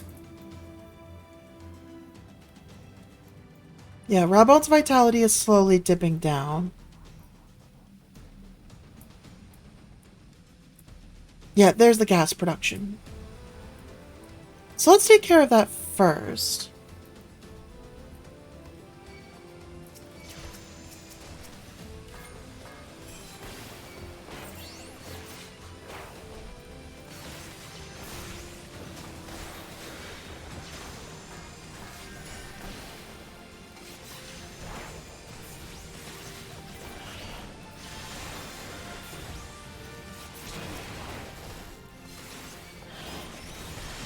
That takes care of the mist. The mist has cleared. Next, to find the key and free Raubon.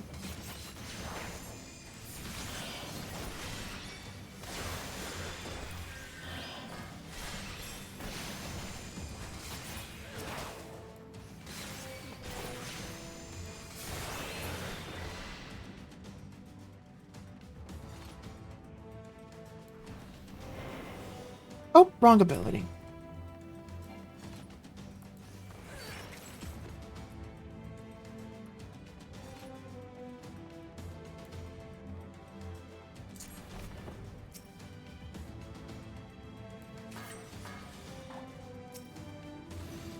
How did they survive the poison? Ah, looks like we'll just have to finish the job.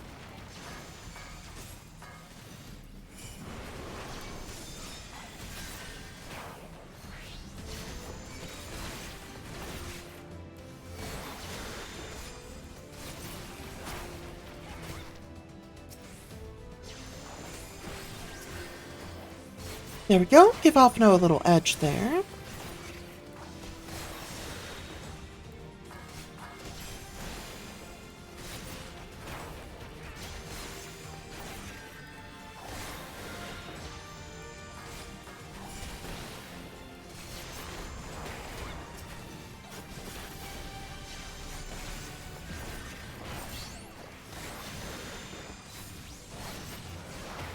Yeah, it looks like that edge didn't help him out much.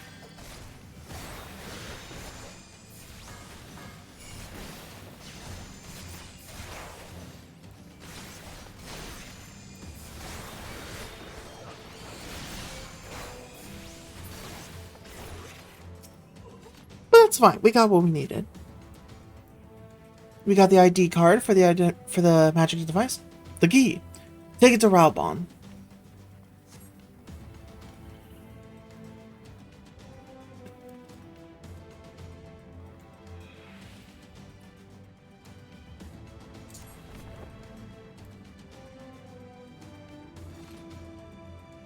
Yeah, we just need to cover as much distance as possible.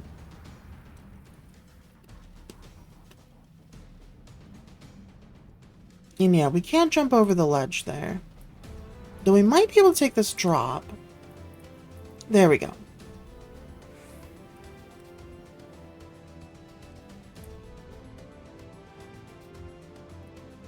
I will tell you now, ignore the stats. The stats mean literally nothing because your gear will basically entirely override it.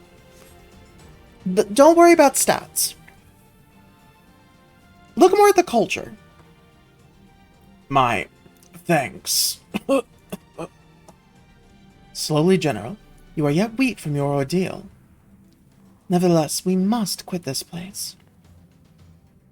I should have known. What are clever contrivances to the Warrior of Light? Well done, hero.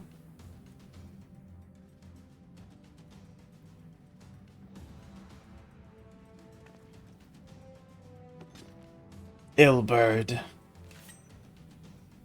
You mean to struggle on, then? Very well. If you would stand in my way, I will cut you down like all the rest. Come, Scions. Let's get this over with.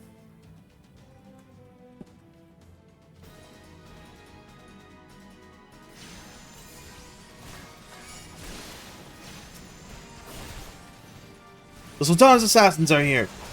Crystal Braves, to arms.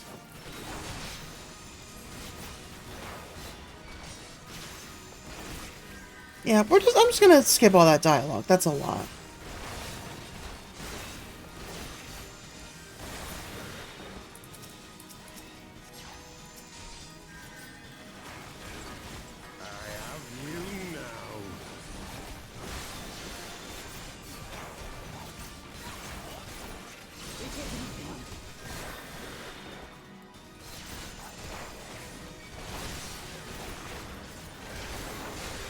Yeah, we just need to trim the board as best we can.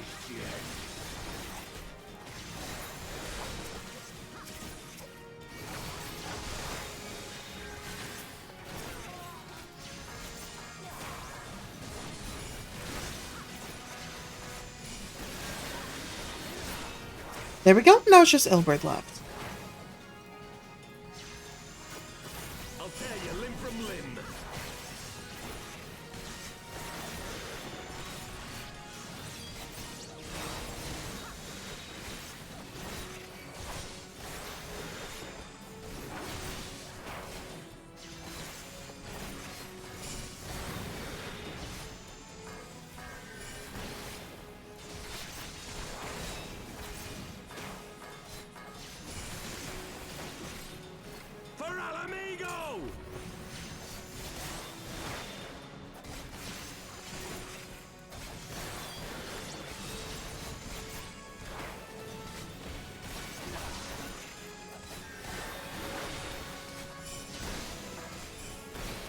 Yeah, nice try, buddy. You didn't really have a chance to beat us, though. So, sorry.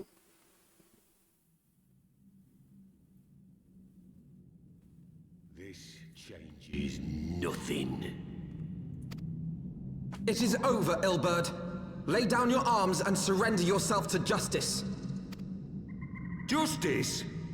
Justice for what exactly? 'Twas not I who assassinated the Sultana, boy.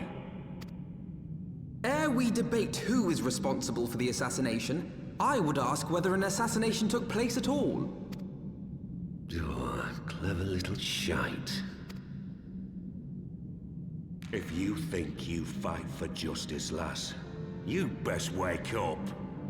The truth is, you fight for whoever bloody well tells you to. Can you not see you're being used? By the Scions, the City-States, even the Crystal Braves. They none of them care a whit what you want. Only what you can do for them. And how do I know this? Because I'm the same. A pawn to be used as my masters see fit. All I ever wanted was to liberate my homeland. And I ate dirt to make it happen. But what have I achieved after all these years in servitude? Nothing. Not a bloody thing. If we ourselves are not free, free to think and to act, how are we ever to reclaim our homeland? Know this. There is nothing I would not give to take back Alamigo. Nothing!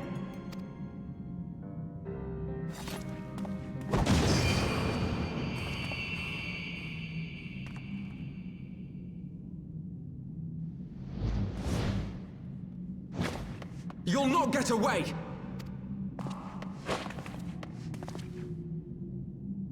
No, Master Alphino. Now is not the time.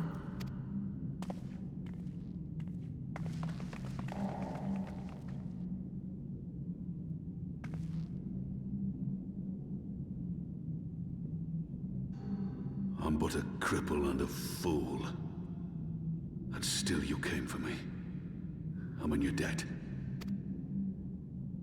We are all of us fools of fate, General. But even fools have a part to play.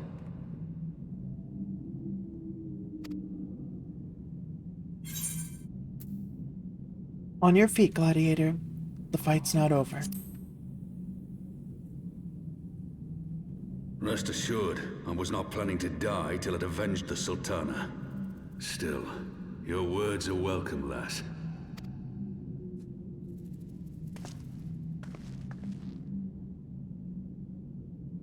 Know this, Ilberd. There is nothing I would not give to see you pay for what you've done.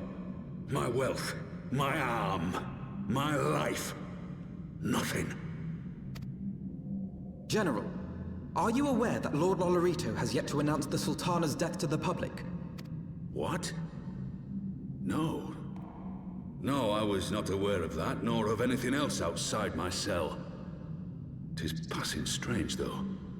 I assumed the bastard would make it known at the first opportunity, and set about tearing down the Sultanate. As did we all. And it is indeed strange that he did not. Strange, or perhaps revealing. Now, I have no conclusive proof, nor do I wish to give you false hope, but I have reason to believe that Her Grace may yet live. What? But how can that be? Forgive me, friends, but it is not safe here. Let us continue this conversation without...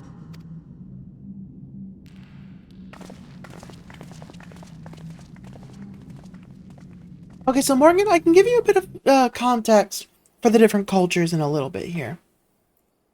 Let me just finish up this little section here.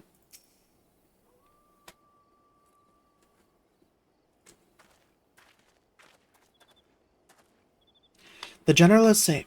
What news without? My lady, the guards have been subdued as per your command. We have kept watch over the entrance. There's been no further activity. Then Ilberd and his minions have fled via some other egress. Scour the perimeter for signs of their passing. At once, my lady.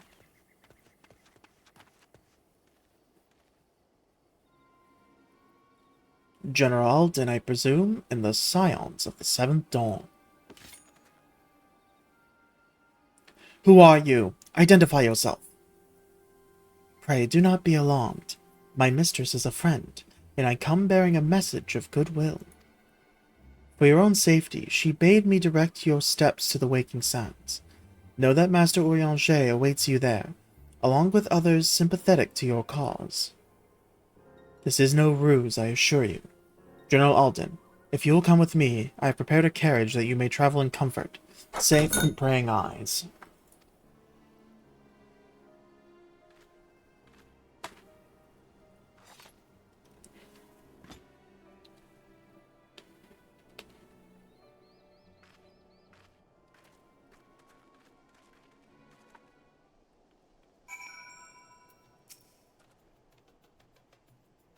I have spoken with Urianger via Link Pearl. He confirms the man's story. Raubon is in safe hands. Let us make our own way to Vesper Bay. Alright. Okay, I don't have any Vesper Bay tickets, but I should be able to at least teleport us to Horizon. The Astral Eras, Algan Empire, Eorzea, Ilzabard, Black Shroud, and all are key things that you're just confuddled on. Absolutely fair. Here, give me a moment. Let me go ahead and get myself routed in the right direction. Actually, you know what? Let's take a quick break here.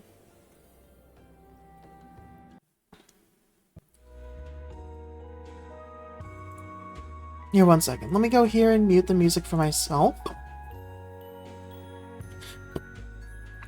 Oh, excuse me. Hiccups are a bit of a mess.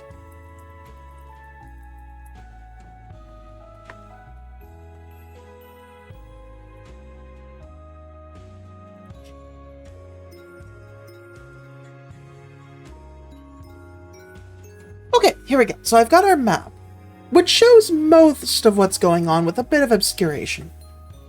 So, as for what's going on, as we are right now, this continent here, Aldenard, is where everything that we've been doing has been taking place, basically.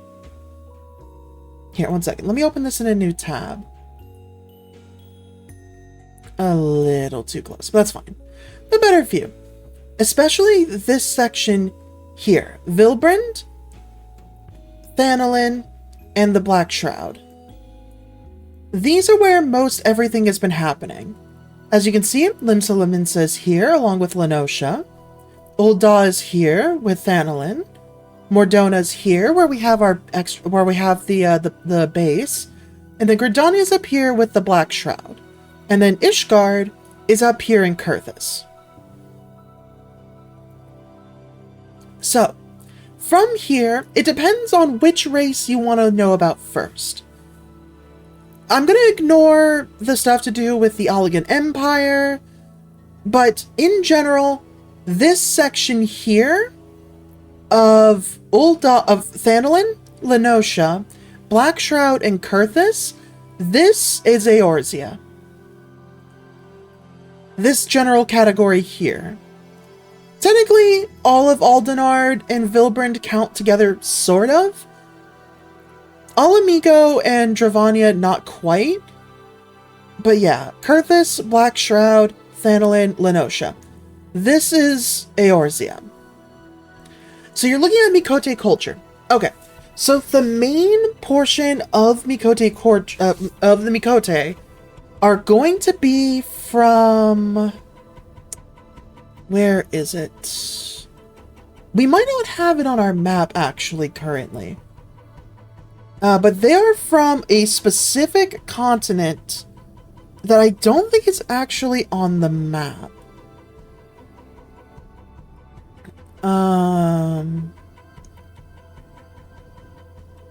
I think it's somewhere up here or here. I'm not 100% sure.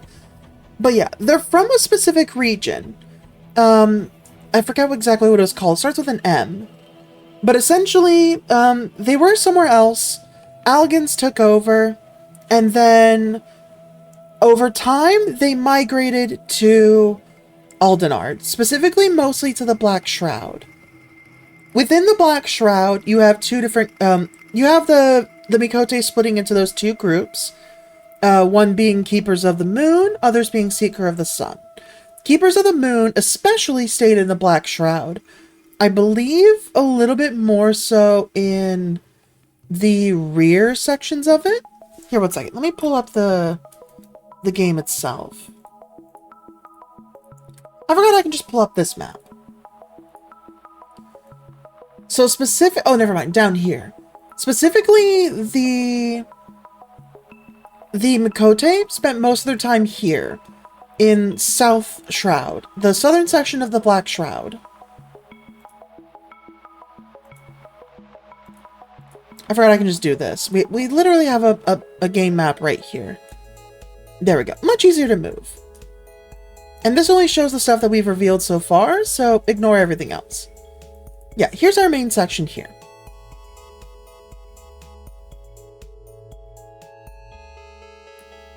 One second, just making sure I get a nice full coverage. Maybe a little smaller. There we go. So yeah. Or is that a full screen button? No, that's the world map. Okay. So yeah, they're mostly here in the southern area of the Black Shroud. And originally the Black Shroud was inhabited... Yes, they are at conflict with Gridania to an extent. Because of the fact that Gridania was a city that was formed by specifically the Elezen and the Hyr. Elezen being the elves, Hyr being the humans. And they did so with careful balance with the elementals that rule over the place. Nature spirits, essentially. Now, once the Mikote, the Keepers of the Moon specifically moved into the area, they weren't part of that pact. So, they had to much more so struggle for survival there, and ended up having to do a lot of what most of Gridania considered to be poaching, and stuff like that. Eventually, with time, they got adopted into Gridania, especially after the Calamity. The Calamity being a big thing that affected the entirety of Eorzea 5 years ago. Basically, a big meteor fell, and it affected, like, magic-charged meteor that impacted the landscape and the way that things work. It's actually the reason why Kurthus is frozen over. That's how big of an impact it has.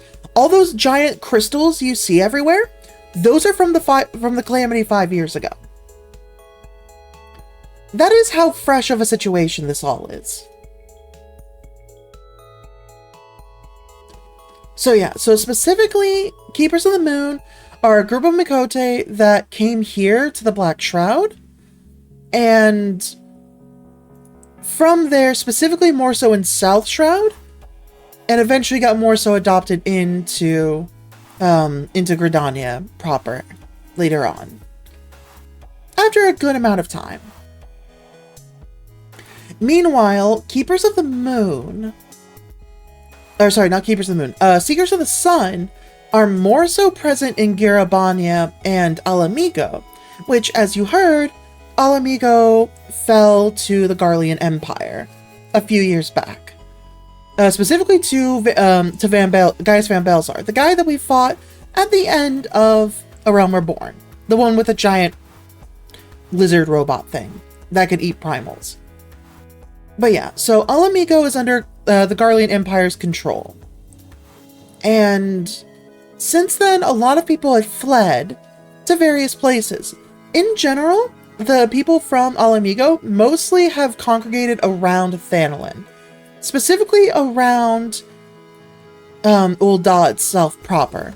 As you may remember, outside of Ul'dah, yeah, here it is. Like, there's the Rat's Nest here. No, that's not it. Around the outside, here, Stone's Throw. This is the main place that's like a refugee camp, just outside. But in general, there's a few different spots like that. There's the Stone's Throw here. There's Lost Hope over here. A bunch of various small groupings of refugees, especially generally around Ul'dah. If I remember correctly... Here we go. Western Thanolin has some as well. Yeah, inside of this area around Crescent Cove, there's another larger group of them.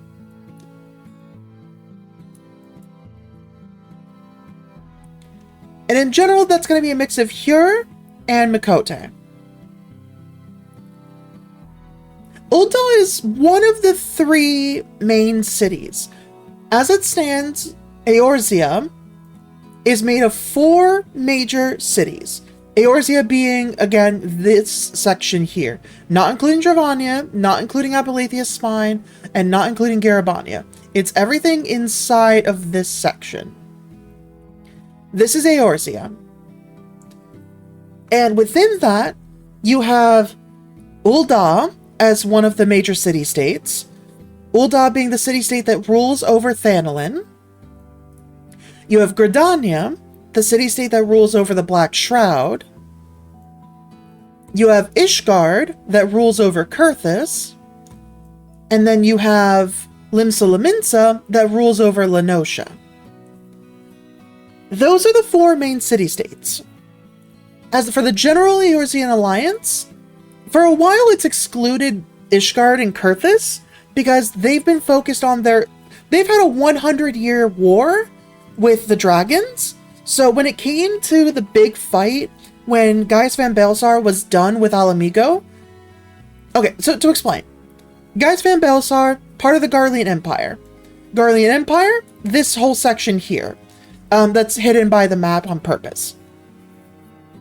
And as time went, the Garlean Empire pushed back to invade out over here into Authard, which is where Doma is, which is where Yukiri is from, as well as those refugees. They are from Doma. And they made their way all the way here to Lenosha, going off the other side of the map, I believe. Not 100% sure on which direction they took, but yeah, they made their way... Oh, that's right. They made their way to around here, I believe. Yeah, here in the footfalls next to the Waking Sand. That's where they initially landed in Vesper Bay. So around like here-ish. And then at the same time, more or less, Gaius Van Baelsar, or at least soon later I should say, came over and invaded Alamigo. Which is where a good amount of Hyur are from, but not all of them. Just a good number happen to be there, as well as some of the Mikote are from there. From here, and that's about, I think, 15 years ago in the timeline. From this point, the people there, some are still there under the Garlean rule, others escaped as refugees. And the Black Shroud, and Gridania specifically, has rejected a lot of them, because the fact that Gridania very specifically keeps a very specific balance with nature as to their consumption of resources and what the elementals allow for nature to maintain. So they could not harbor many refugees. A very small number made homes there. But beyond that, a lot of them moved instead to Ul'dah, because Ul'dah is known as the city that turns sand into gold, because it's the city in the middle of the desert, and they have the Sultanate and the Syndicate, just like really rich groups. So it has the potential for high wealth. However, at the same time, there's also a really big, what's it called? A very big, a very large dichotomy and split between the wealthy and the poor. You're really one or the other. There's not a lot of people in the middle. So they have some help thanks to the Sultana, Nanamo ul Namo, the Lalafell with the pink hair that we saw before, who is supposedly assassinated at the end of ARR. And the whole reason why we ran away in the first place, because we got blamed for it. Or framed for it, I should say. But because of her, she was providing a lot of support to the refugees and making sure that they at least had some supplies, you know? So that's kind of where they've had the most luck. Another section, I just remembered, where a lot of the refugees from Alamigo exist is here in southern Thanalan, in their own area called Little Alamigo. There was a whole section of the story where we worked with the people there. So that's another section where they've made home as well. And that more or less catches things up on what's been revealed on the story so far. But yeah, so after Gaius Van Baelsar took over Alamigo, he then pushed to try and take over the rest of the Eorzean Alliance, which was formerly Gridania, Ishgard, Limsa Lominsa, and Ul'dah. However, Gaius Van Baelsar was mainly interested in these sections, not so much Kurthus. He was going towards Black Shroud and Thanelin and Lenosha for the most part. Kurthus and Ishgard actually withheld from engaging. They decided that they were too busy fighting the dragons from Dravania, so they kind of left the Eorzean Alliance to deal for itself. That's what led to the Calamity, because I'm not going to go too much into detail on it, because it's a whole thing, but essentially a large false moon / meteor was brought down and caused what is known as the Calamity, which, like, irrevocably changed the landscape of Eorzea, including Kurthus. The Black Shroud, as a massive forest ecosystem, is still working on healing itself, and has a lot of corruption from the corrupted crystals from the ether that crystallized in the area. So they're still trying to recover from that.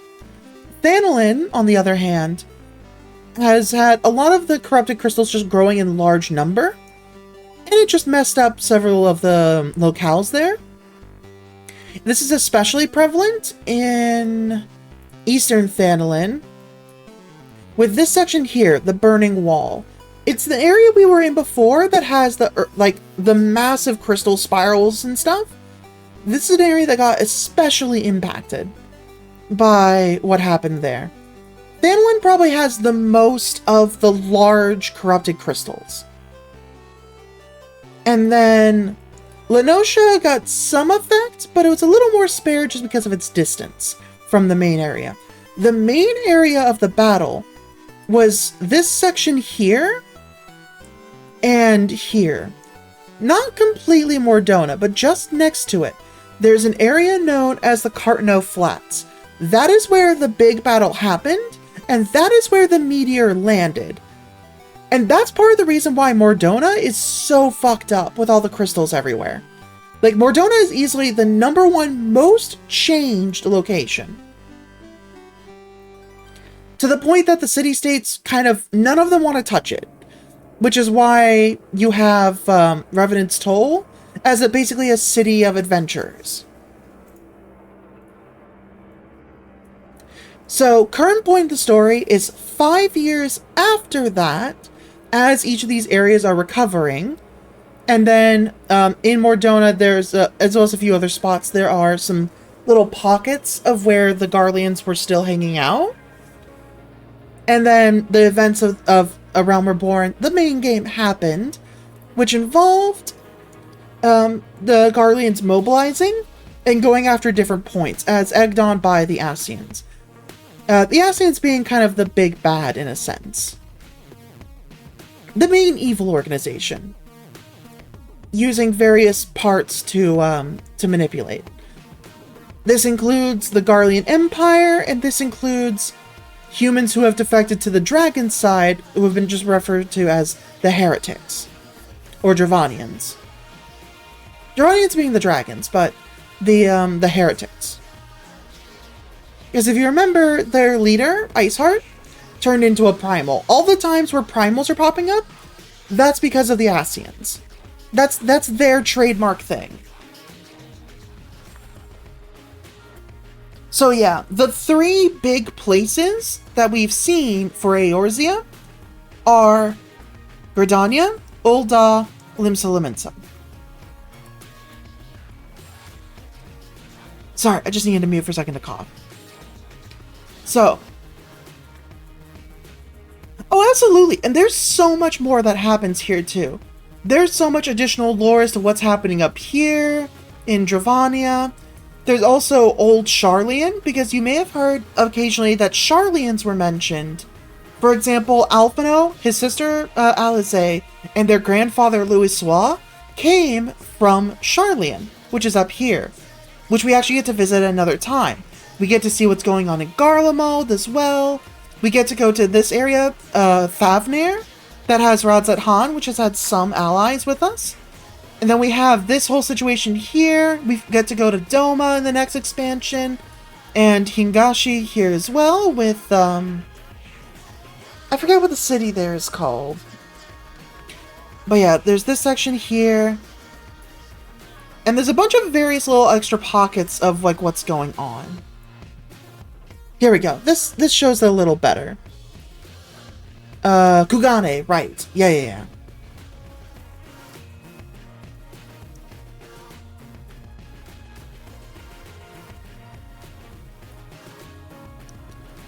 So yeah, that covers most of what's been happening. But yeah, like, current expansion, their original game focuses on this section here. Thanolin, Vilbrand, and specifically Limsa, Black Shroud. Sounds good. And then now, in Heavensward, we're moving on to focus on the rest of Aldenard here, with Ishgard, Kurthis, Dravania. Ignore what it says Sharlayan there. There's a reason for that. We'll get to that later. But that's part of what's going on in the extent. More on that later. And then after this, in Stormblood, I'm not going to go beyond that for now, but in Stormblood, we move on to include Girabania, which is where Alamigo is, as well as Althard, which is where Doma is, specifically the region Yangsha. The Azim Steppe, the Nama a little bit, it's part of the Azim Steppe. The Ruby Sea as well, or Ruby Tide. Shishu, specifically Kugane. I think we touch on Noxia. I don't think so to a crazy extent. We hear in a lot of the side content about Dalmasca, and that is the major region where the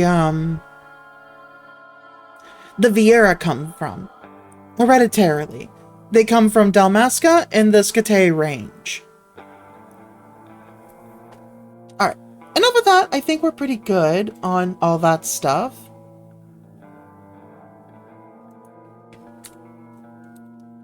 So what I'm going to do now is I am actually going to go ahead and take a break, because I said I was going to go use the restroom and such. And we are going to make this a proper... We are going to make this a proper, like, break. With an Adderall and everything to stop pre-rolls for people coming in. Which, we're an hour overdue for that, so yeah, it's about time.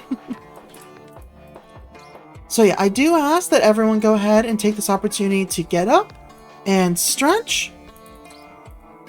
And just make sure to get done what you need to, you know? If you need to take meds, go for it. Go ahead and grab a snack. Drink, all that good stuff. Stretch at least your hands and your feet. If you can, your arms and legs. Get some stretching in, look away from the screen, and I'll be back in about like 5 minutes. Just gonna use the restroom real quick and do some stretching myself. So, with that note, I will be back.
Okay, I am back. Just give me 1 second here.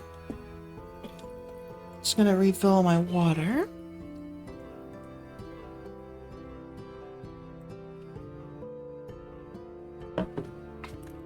And then I also need to turn the game music back on.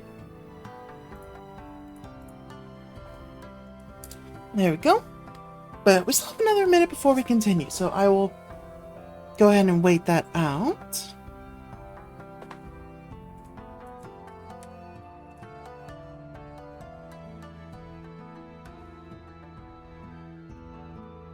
Guess I'll take a look at Discord in the meantime.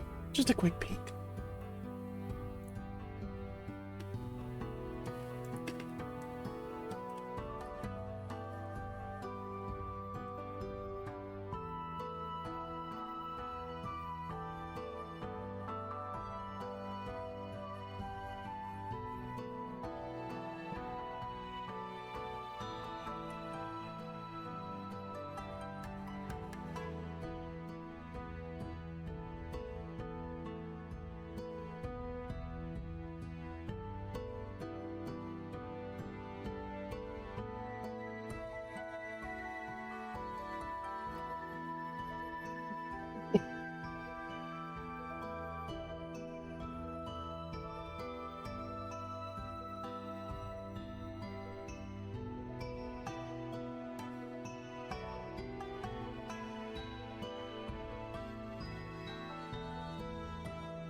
Okay, there we go. Looks like we're good.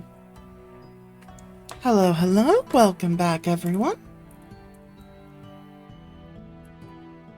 Quick position reset. And we are good to continue. Actually, let's swap mounts. Let's go a little more silly.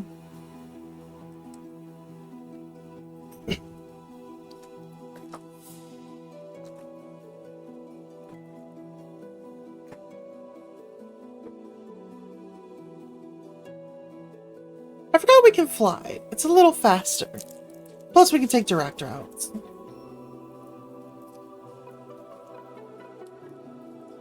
I also forgot we can go here straight from Limsa, so... Oops.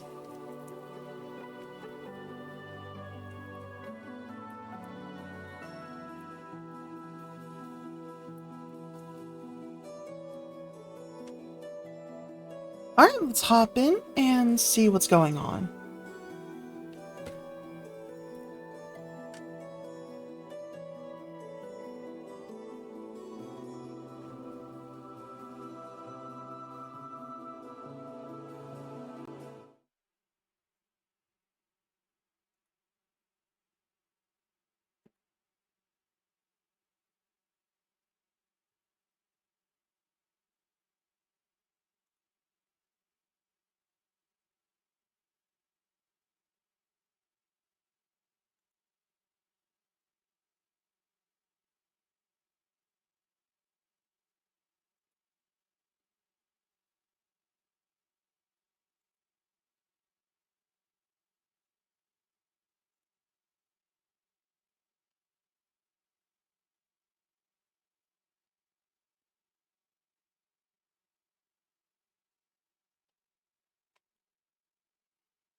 Welcome back, Morgan. What you got?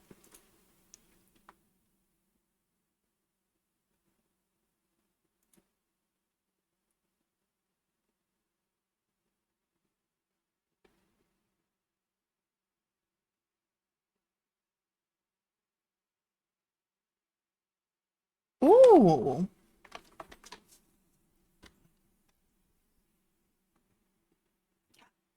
I am so sorry. I just realized the game was still muted.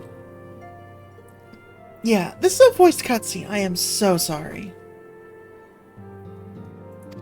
It is my belief that Teleji plotted the Sultana's assassination alone, but that Lolorito caught wind of his plot and exploited it to his own ends. He sought to manipulate you into eliminating Teleji for him, and you duly obliged. At one fell swoop, he removed his two foremost rivals, all the while remaining above suspicion. God strike me down for a fool. But the Sultana, how can it be that she lives? She lives because Lolorito willed it. Her own lady-in-waiting is but one of his many little birds. By her sleight of hand, the poison was switched for a less deadly draught before it could reach her mistress's lips. Some manner of sedative, perchance? Of a potency sufficient to induce a slumber like unto death. Were I to guess, I would say her grace is being held somewhere, dreaming dreams of a brighter Uldar, even as we speak. Oh, Nanamo. I will never forgive Lolorito for his part in this. Though Lolorito's hands are far from clean, they did pluck her grace from the jaws of death. That must count for something. And though one may call the man's methods into question, it cannot be denied that he knows the value of stability, to the very gill, like as not. He craves power, 'tis true, but he has no desire to depose the Sultana. I had never taken sides in your feud with the monetarists, but it was not for want of concern for our nation's welfare. Indeed, 'twas out of the desire to see order restored that I furnished your Far Eastern friends with information, and arranged this gathering.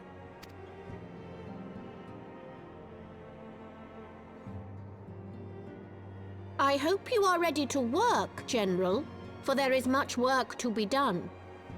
Our first priority must be to bring matters back into balance. Lest you forget Her Grace's words, the true wealth of Uldar lies in the health, happiness, and hopes of her people. As for the more worldly kind of wealth, I am content to let Lolorito help himself to whatever Teleji Adeleji left behind. You, meanwhile, must do that which you alone can do. Rescue Her Grace and take your place at her side once more, for her sake and that of our nation.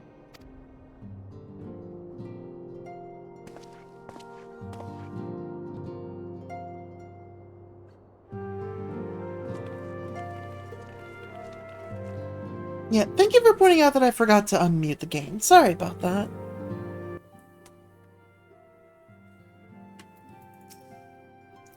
I had not counted on Prioress Dulala's herself appearing.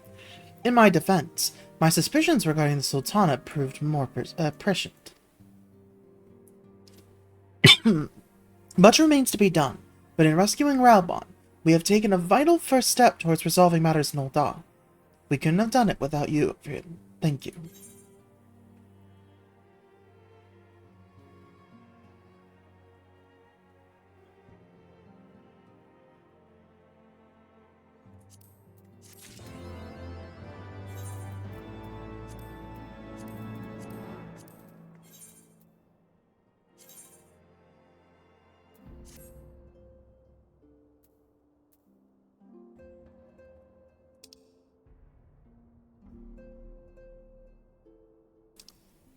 Yeah, no, sorry about that. If a cutscene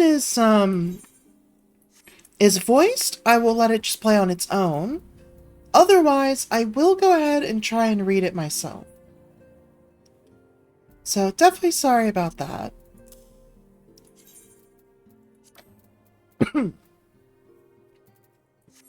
Okay, there we go. Also, I have been having quite the coughing fit. It is not fun.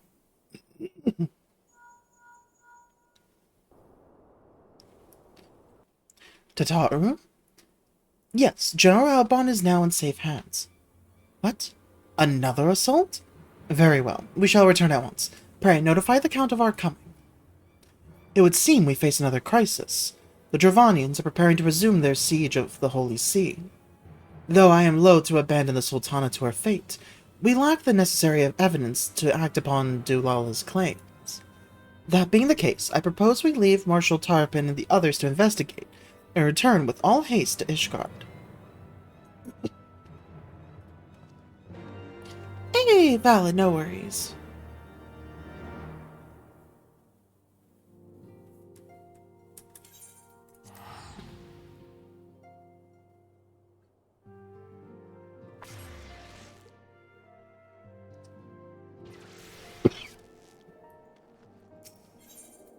Oh, I wish my throat wasn't responding so poorly.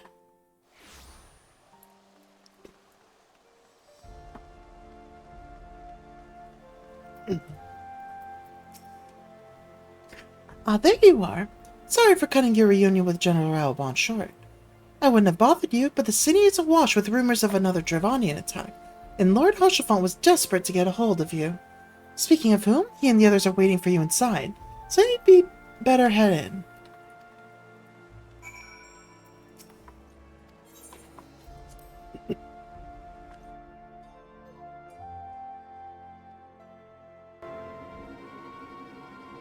Just preemptively boosting it. My friend, I thank you for answering our call with such alacrity. As I am sure you are now aware, the Dravanians are once more gathering for war. Mistress Aslan, Master Levior, I must apologize for this abrupt summons. Oh, did the pats not show up? Hold on, let me re-trigger it to confirm. I definitely heard it. Oh, sorry about that. But let me re-trigger it to see if something else may have happened. Weird, it certainly should have. Oh, hold on a second.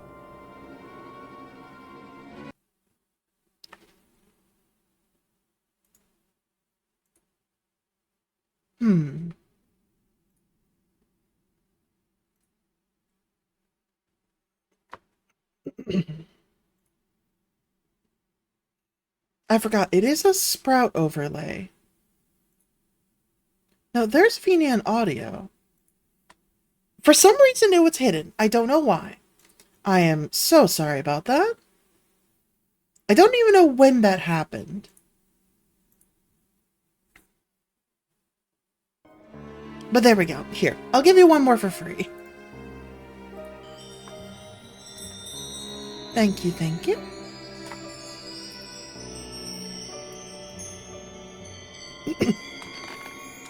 Alright, there we go. So let's go ahead and continue. Sorry about that. Mistress Aslan, Master Leviu, I must apologize for this abrupt summons, but we thought it best to have Mr. Sataru contact you by the most direct means available. When the observatorium's bells toll, 'tis a warning that cannot be ignored. The Holy See has ordered that we make ready for battle. In case you haven't heard, a band of trappers returning from the west claimed they saw a cloud of dragons big enough to dim the midday sky. Nidhogg's minions gather once more for war.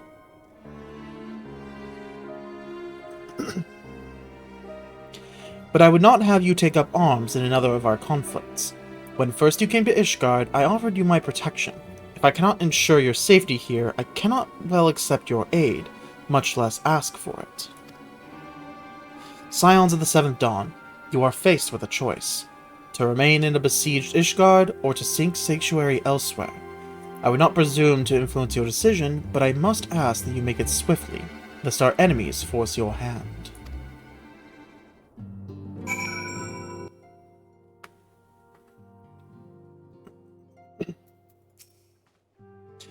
Though we flee to the ends of the world, it would seem that no place in this troubled age is free of strife.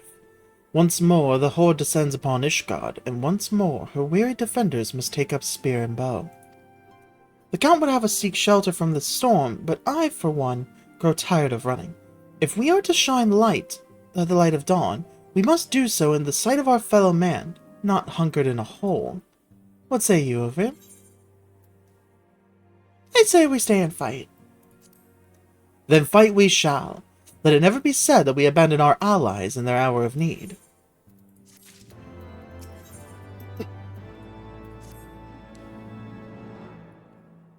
The choice we make this day may have grave implications for our order. It is only right that Tataru should have a say. Come, let us all meet outside and discuss the path that lies before us.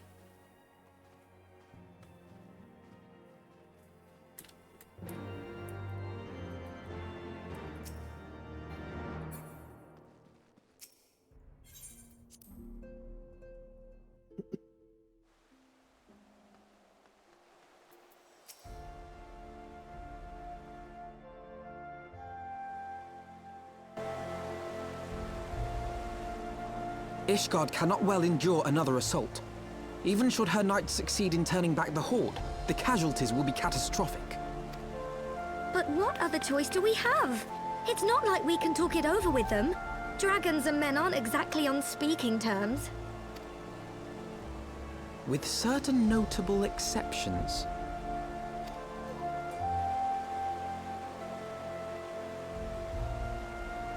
You don't mean Iceheart? When last you spoke with her, she lamented her crimes, did she not? Then there remains a sliver of hope. If we can persuade Iceheart to act as our intermediary, we may yet be able to convince Nidhogg to abandon his bloody course.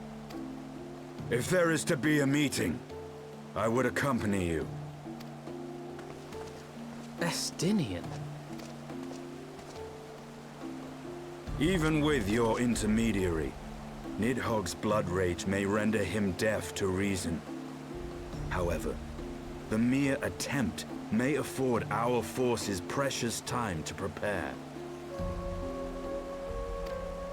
Of course, you might also consider a more direct approach to ending this conflict. With the power of the Eye at my disposal, and the vaunted strength of the Warrior of Light, we could conceivably slay the beast outright. If we are to risk a face-to-face meeting with the Dread Worm, I for one would feel safer in the company of the Azure Dragoon.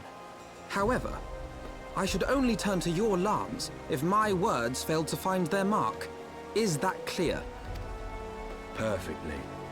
I shall assume that Iceheart enjoys similar diplomatic protection until instructed otherwise. A word of advice. Think carefully before divulging the particulars of this plan to Sir Emmerich. 'Twould not do to have the Lord Commander accused of consorting with heretics. Indeed. I thank you for your counsel, Estinian. We shall be honored to have you with us. I am glad to be of service.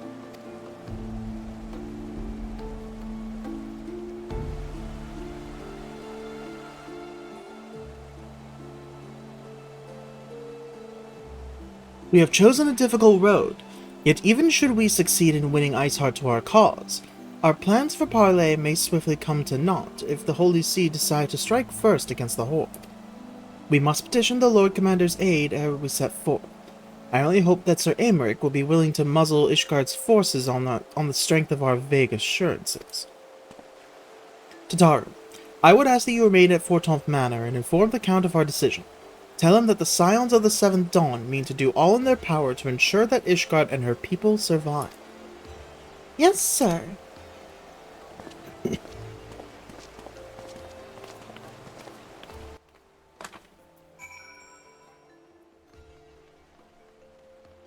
Alright, let's get ready to go then.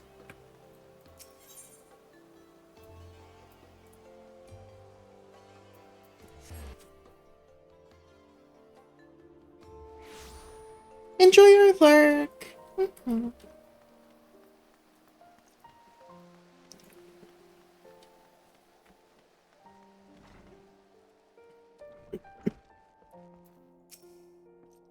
You would speak with the Lord Commander? Pray make it quick.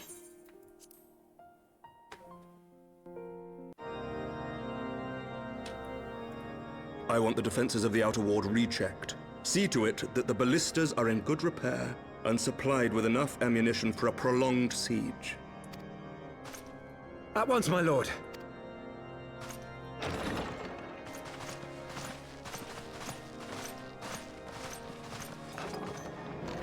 Ah, 'twould seem I have visitors, and unlike those massing beyond our walls, these ones are welcome. Pray forgive us for interrupting you in the midst of your preparations, Sir Emmerich, but our suit concerns the impending assault. To speak plain, we believe there is a chance the invasion might be halted before it even begins. I can divulge little more at this time, but I must nevertheless request that you advise the Holy See to refrain from launching any preemptive sorties whilst we seek to put our plans in motion. I will gladly lend my support to any endeavor that could spare the blood of my countrymen, but I would know more of the cause you would have me champion. Will you not share aught of this mysterious undertaking? Know that I have offered my lance to aid in this endeavor. I cannot claim that its success is assured, but our actions should serve to delay Nidhogg's advance at the very least. Which is more than can be said for the ill-conceived counterattack advocated by the sea's more vocal crusaders. They offer glorious death, but little hope of victory. Aye, their proposal does not inspire confidence. Our resources should rightly be spent shoring up the city's defenses. The Azure Dragoon and the Warrior of Light sallying forth together to face the dread worm Nidhogg.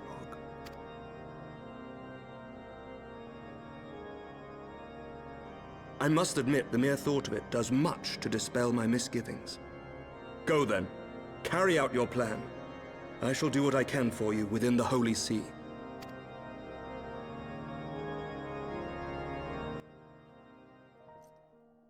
All right.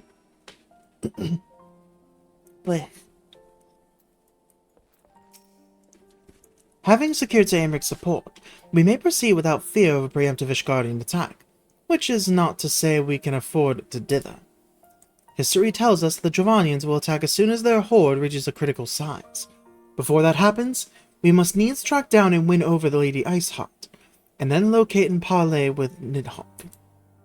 In short, time is against us. If you are ready, Estinian, let us be about our task.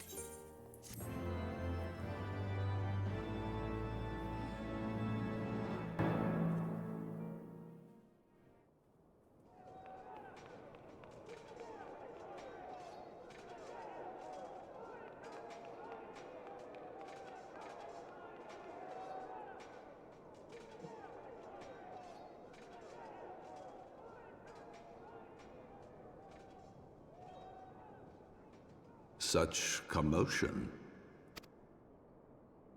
Yes, Your Eminence. The bells of the Observatorium warn of our enemy's approach. So, the dragons are coming. Let them come, in their hundreds and their thousands.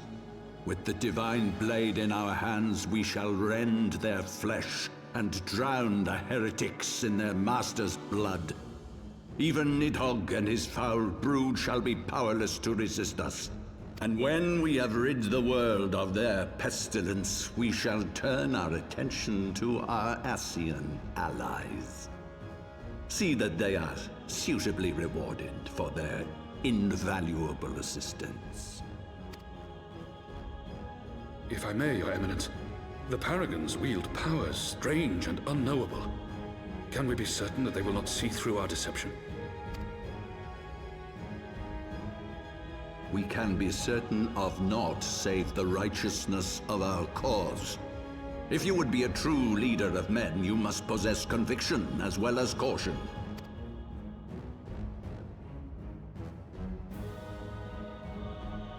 We seek to excise the root of an evil that has blighted us for 1,000 years. The risk is worth the reward. And what of Estinian and this Warrior of Light? They have plans of their own. Leave them to their purpose. We must each play the role we have been given. You and your chosen brothers most of all.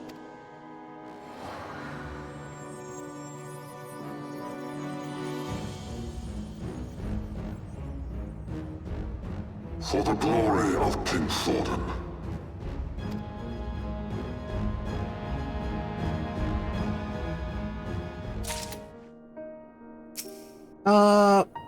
So I just got the crash error popped up. So I'm just gonna move that to the other monitor. And as far as I can tell, I can keep playing, so I'm just gonna ignore that. Oh, and let me hide that. There we go. Before we set forth, we must needs inform Tataru of our plans. Then I shall await you at Saint Rainet's Forum. Tell your friend we may be some time. The road you have chosen is neither short nor easy. Of that I need no reminding. Come, Muffer, let us head back to Fort Manor.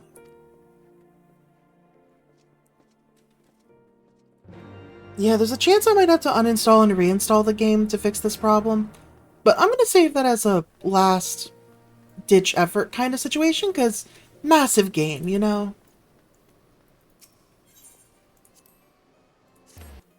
Not to mention I have no troubles running the game, even with the error message popped up. As long as I don't hit OK, the game doesn't close. I am going to attempt something, though.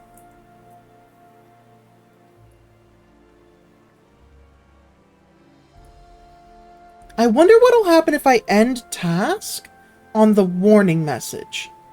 Just a heads up, there is a chance this will crash the game immediately. So I will need some, hold on, let me actually go and see if I can go to the details.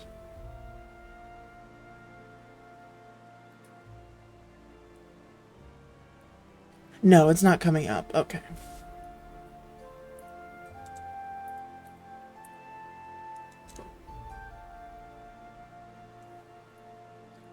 Okay, so there's a chance the game will crash here, but let me give this a shot. It's worth the try, at least. Yep, that killed the game. Okay. It was worth a chance, you know? Alright, let me go ahead and just relaunch the game and we should be fine. We got a good 3 hours of playtime, so I'm not too worried about it.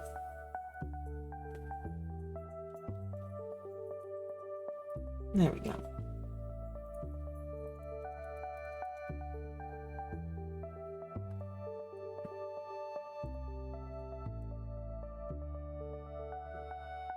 Oh, sounds like the papa wants to leave the room. In that case, I guess I will be right back. I'm still here. Just gonna let him out real quick.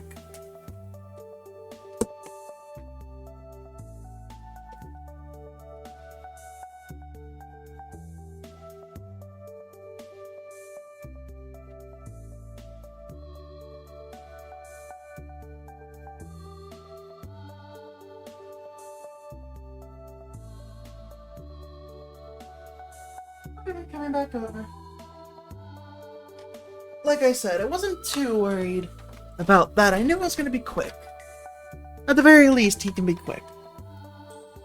Once I get up to let him out. Alright, let me get the game properly started here, and then we can continue for a bit longer. I will say I am still fairly tired today. I didn't really have the nap I was planning for before. Actually, I might run another ad break if we're running up to the right time for it. No, we still have another 30 minutes. Never mind. I could refresh it, but that's excessive.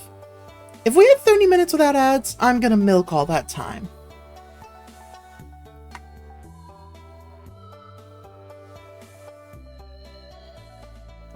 But also, I am starting to reach my limit just because I wasn't able to rest earlier in the day. So, we'll see how it goes.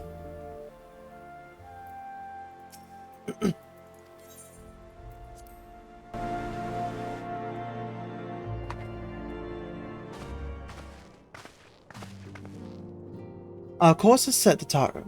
It may take some time before Vil and I return to Ishgard. Yeah, it's potentially going to be a while. Well, just you be careful, alright? Oh, don't worry about me. I'll be busy listening out for news of our lost friends. If anyone can find them, it is you, Tataru. Farewell for now. Oh, before you go, you must put this on, Alphino. I made it specially. No, I couldn't possibly... Very well.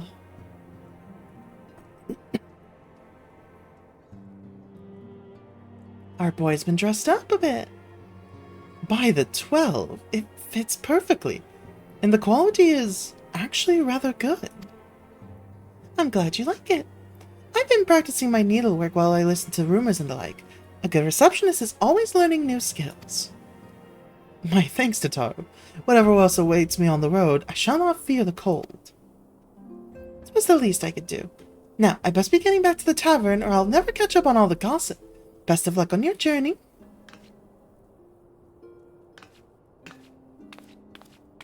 And with that, we both have our little crop jackets.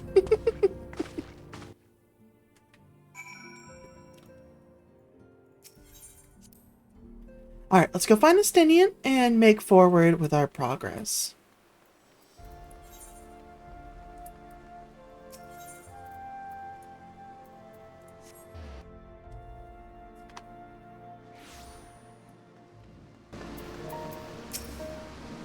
Have you said your farewells then?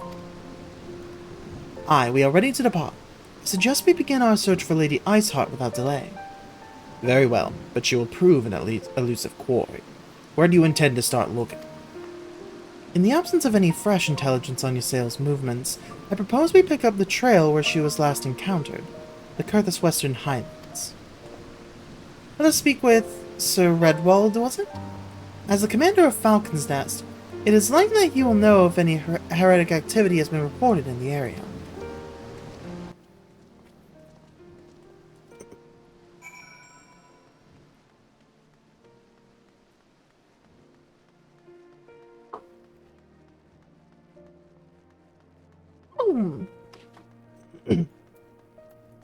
And with that, it's time to start a little road trip.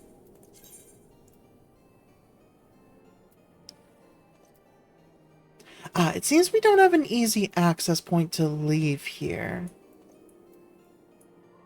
Okay, so we do need to go to the Chocobo Keep. Got it. No. Different. We can just take the gate. The gate should be enough. I believe, at least.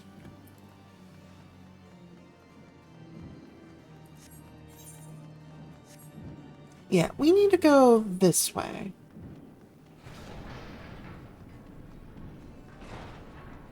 Nope, we cannot take the direct route ourselves.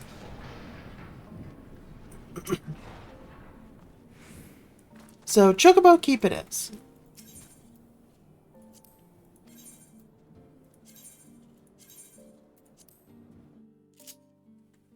There we go.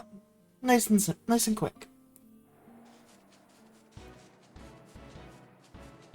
Wait, are we going the right way? I sure hope so.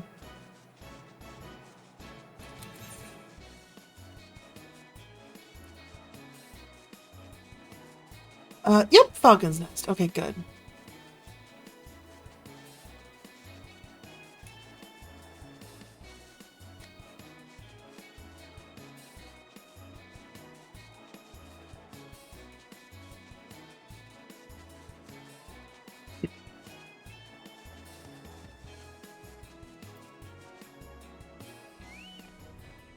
That's definitely close enough. We can cover the rest of the distance ourselves. Alright, Sir Edwall. Let's see if anything new has happened.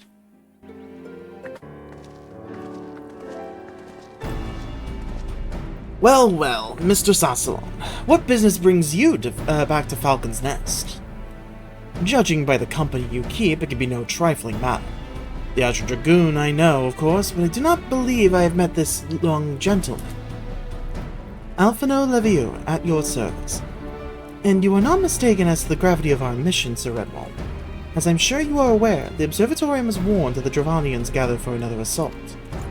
We believe there may yet be a way to avert the coming conflict, but only if we can find the elusive Lady Icehawk. Thus we have come to Falcon's Nest in hope of acquiring the latest intelligence on the heretics' movements. I see. Then you would be best served by speak directly with my men. A patrol is due to return from its sweep of the surrounding lands any moment. You may also wish to question the knights assigned to pick over the remains of the heretic refuge at Goragni Mills. It's possible they have unearthed information that could be of use to you. Mistress Aslan knows the place I speak of, for it was she who first discovered it. Then let us divide our forces then. I will stay and await the return of the patrol while the two of you visit this refuge. When I have completed my inquiries, I will join you there. A wise use of our time. Come, Phil. I am eager to learn what Sir Redbolt's men may have found in the heretic's lair.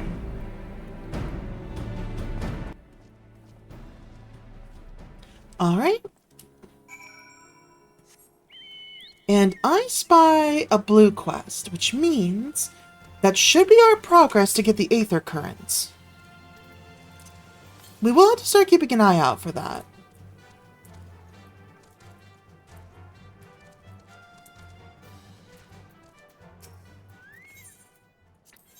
I will skip over reading the dialogue for the Aether quests, because it can definitely take time, so I hope you'll forgive me for kind of fast-forwarding through that stuff. It's side content stuff. Oh, and there's our first Aether Current. Perfect.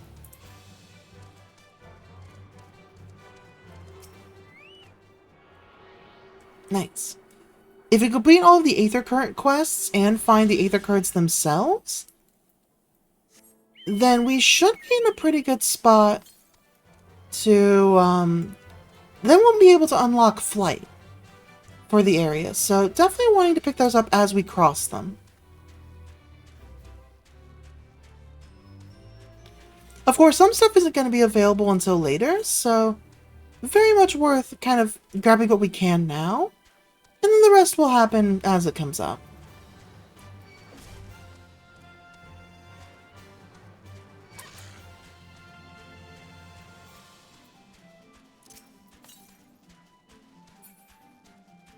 Oh, fuck. 661 to the northwest. Okay. We might be better off saving that for later, but we'll see.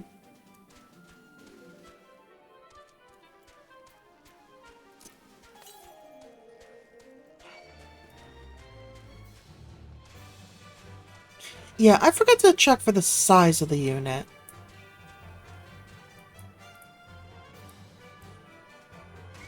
It's okay?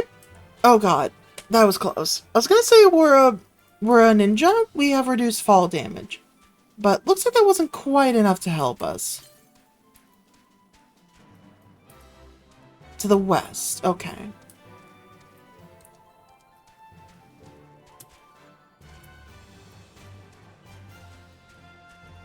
So it looks like we're going in that cave.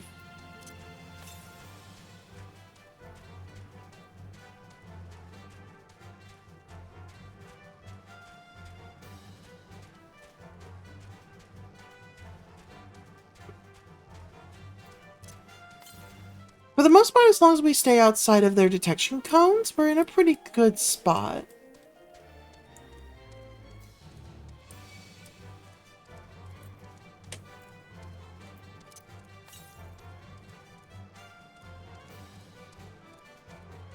I didn't even realize that we're going south right now. That's on me.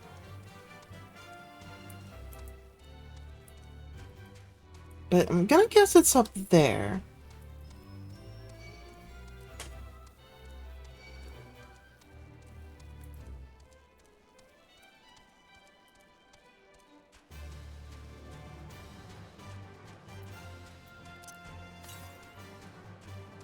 Okay, so now we're just going straight north, basically.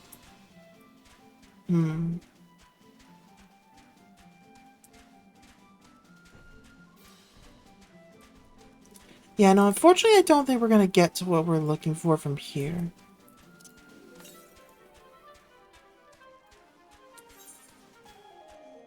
Yeah, it looks like we're gonna have to approach this from above if we want to get it.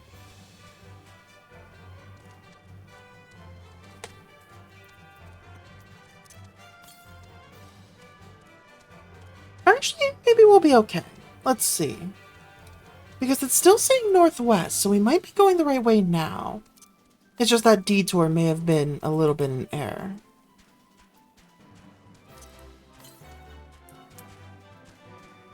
Yeah, 290 yards shouldn't be that bad. A yalm is a yard. And like a mom is a mile. It's weird.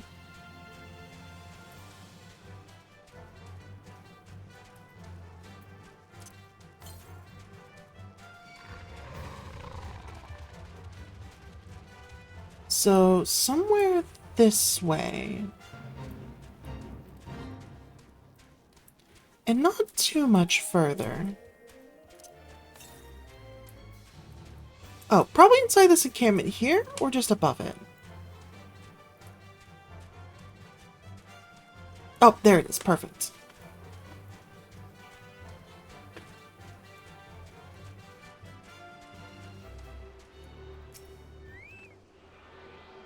Take the time to grab that current.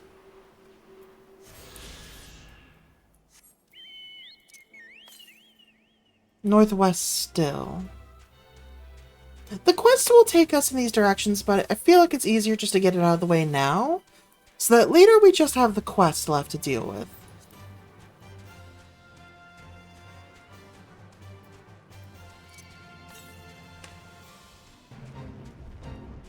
Okay, so other side of this.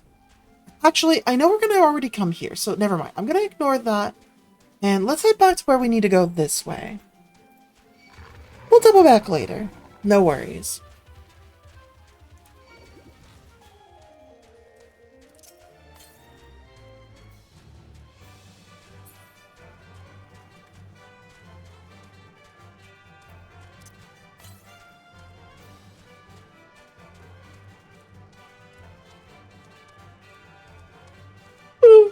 Excuse me.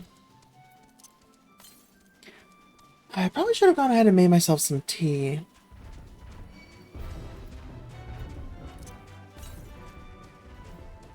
Probably would have helped a decent bit. Maybe I still will. We'll see. I mean, I guess while I'm running, there's nothing stopping me from doing that.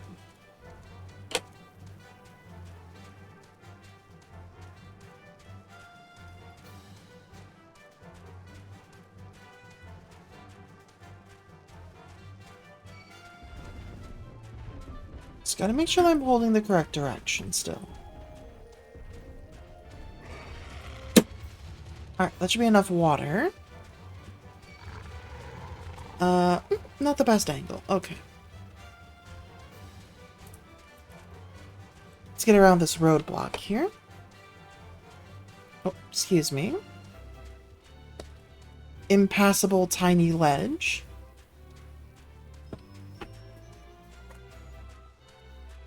Okay, tea is now boiling. Here we go. Let's make our way up this way.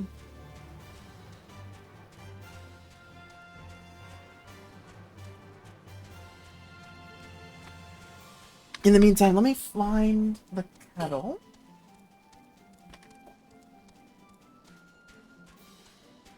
There we go. All good. No worries.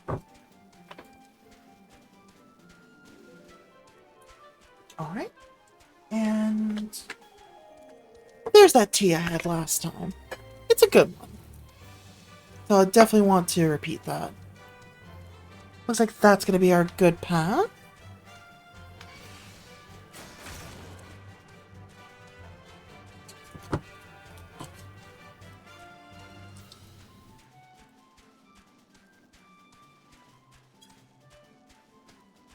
And there's the building. Perfect. There's my tea.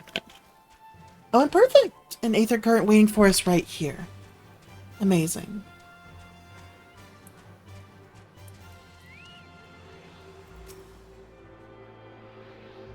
Oh, yeah, I should probably grab my mug as well. Is the mug good? No, the mug has some residue in it. Let me clean that out real quick.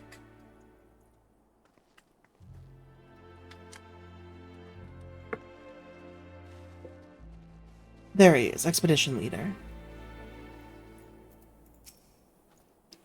Mr. Sassalon, our findings, you say? Well, there is something of a tale there. No sooner than we chanced upon a promising-looking sheaf of letters than we were ambushed from the shadows by great white beasts. 'Twould seem the heretics foresaw our coming, and left behind their pets to discourage it further investigation. Several of our number were badly wounded. And you cannot carry out your duties until the creatures are slain. Sorry, just need to dump that out. We have not the time to wait for reinforcements. Let us deal with these pets ourselves, over here.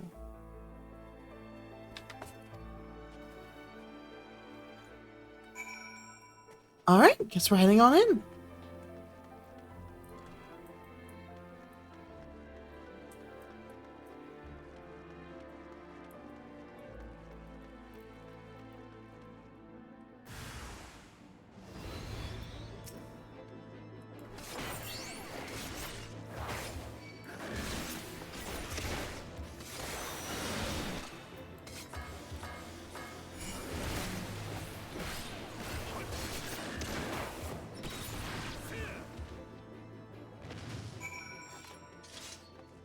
There we go, nice and easy.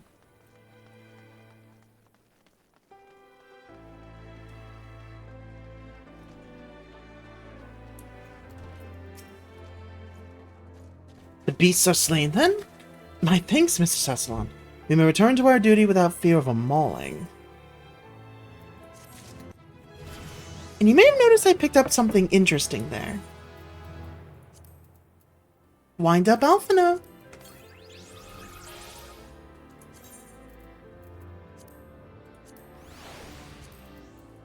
There we go. And now we have a little mini Alphino following us around while we move on. You wish to track down Lady Iceheart, is this not so? The records we discovered out of those beasts mauled my comrades appear to be some manner of correspondence. We had not the luxury of perusing their contents more closely, intent as we were on surviving an onslaught of fang and claw. But I'd wager those epistles contain more than a friendly salutations betwixt lonely heretics. My interrogation of the patrol proved fruitless. Either we divine some clue from these letters, or we wander the snowfields and pray that the gods lead us right to Iceheart's door. Just hardly a choice at all.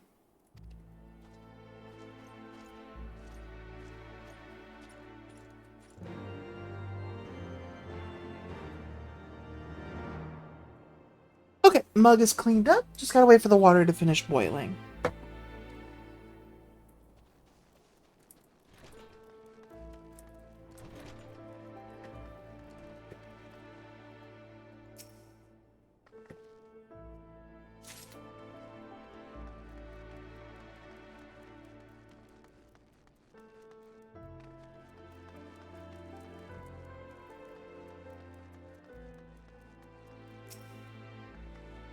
Let's just go ahead and grab what we can here.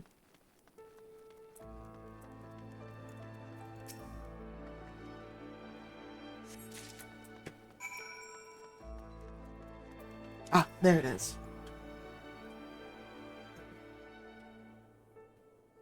Have you recovered a bunch of the heretics' correspondence? Yeah, here you go.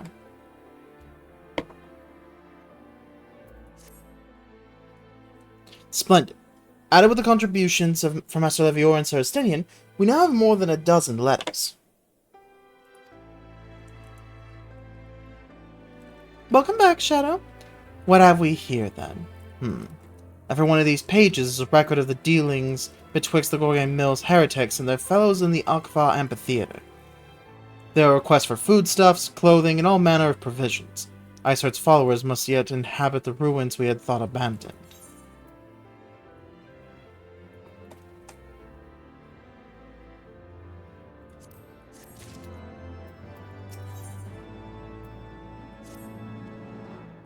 The Akva Amphitheater. The very place where you witnessed the manifestation of the primal Shiva, was it not? If that is our destination, the journey will indeed be long. The amphitheater lies on the other side of a treacherous track of ice and snow that cannot swiftly be crossed. Oh. My bad, I misread that was supposed to be Estinian talking. then we must place our faith in the Aethernet.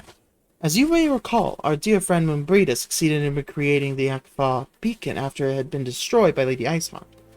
At the time, it was assumed that the resultant aetherite would only be temporarily viable, but given that the heretics of Gorgane Mills seem to have been in regular contact with the Brethren in Amphitheater, I'll wager it still functions. I suggest we make for the aetherite within Snowcloak without delay. Correct me if I am wrong, Estinian, but in the course of mapping the Snowcloak tunnel system, a passage was discovered leading out into the Western Highlands, was it not? Might it be possible for us to reach the aetherite from this side of the wall? It should. House Dundare posted soldiers at the Western Highlands entrance after the tunnels were cleared. But they will not deny us entry. Alright.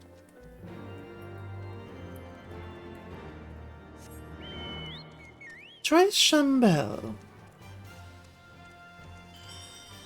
Thank you for the head pats. Thank you, thank you.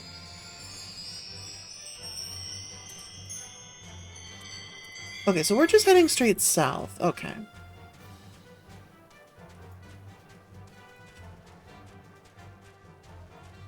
Oh, just a heads up. I am eepy.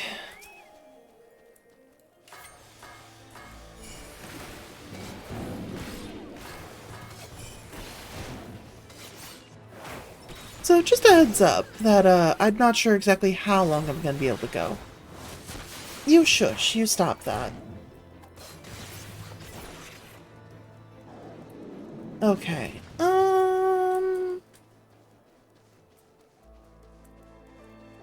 yeah, we have a side quest to deal with these, so I want to go ahead and clear them while we're here.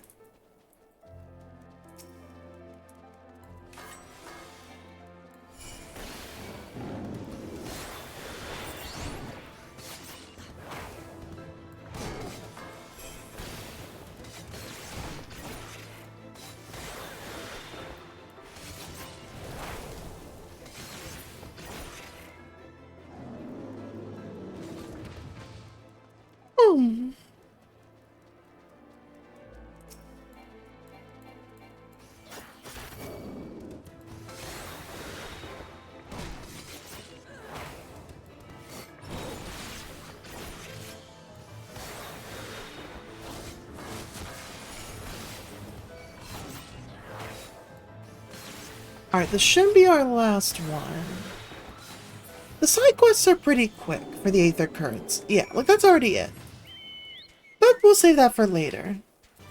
Let's see, how far down do we have to go? About halfway. Okay.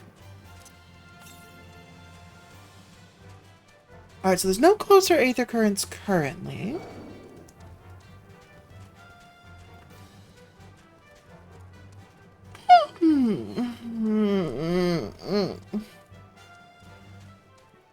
Why? Why so...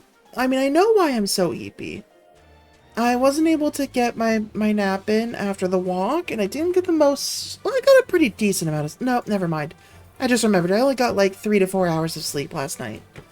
And then without any nap to... You... No! How dare you? No. Fine, fine. There's more where that came from. No worries.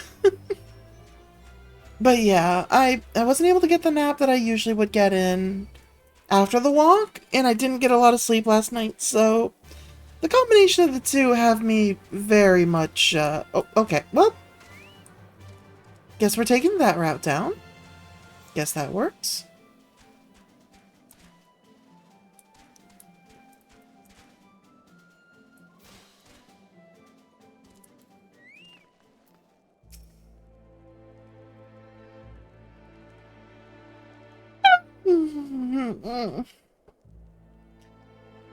The guests of House Fortomp, accompanied by the Azure Dragoon, no less. I cannot imagine what brought you out this far, but you are welcome to enter the tunnels if that is your will. Assuming Alpha Empathy Beacon still functions, and we must pray to the 12 it does, we shall arrive at our destination in mere moments. You may have published that clip twice. The first time I bugged out on you and didn't let you copy the link. That's fair, I'll take a quick look, don't mind me.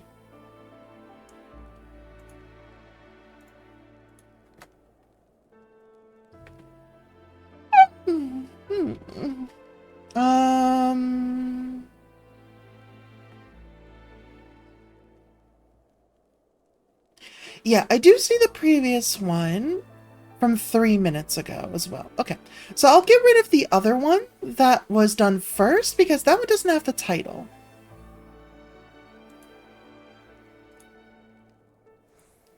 Meanwhile, the one that you just made, that one should still be good.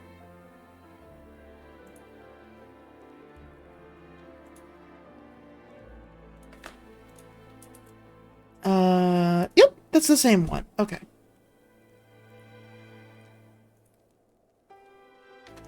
Though I do not expect to be greeted by the primal Shiva, we should nevertheless be prepared for a frosty reception. The heretics are not like to rejoice at the appearance of uninvited guests, particularly ones with our history.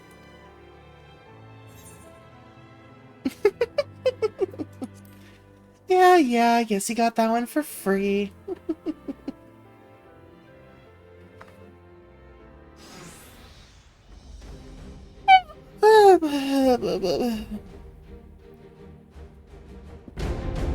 An impressive structure. I wonder how many ages it has endured. Mayhap you should ask its occupants. They seem a friendly bunch.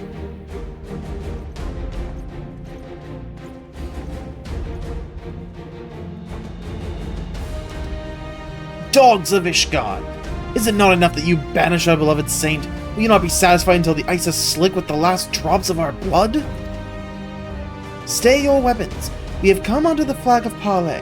We wish only to speak with your mistress that we might broker a peace. Do you think us fools, boy? It will take more than honeyed words to earn our trust. You walk with the Dragon Slayer. We know all too well what he is capable of. My reputation precedes me. Then they give us little choice. Come, brothers. May dragon wings bear us to victory.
Just gotta quickly deal with this as best as I can.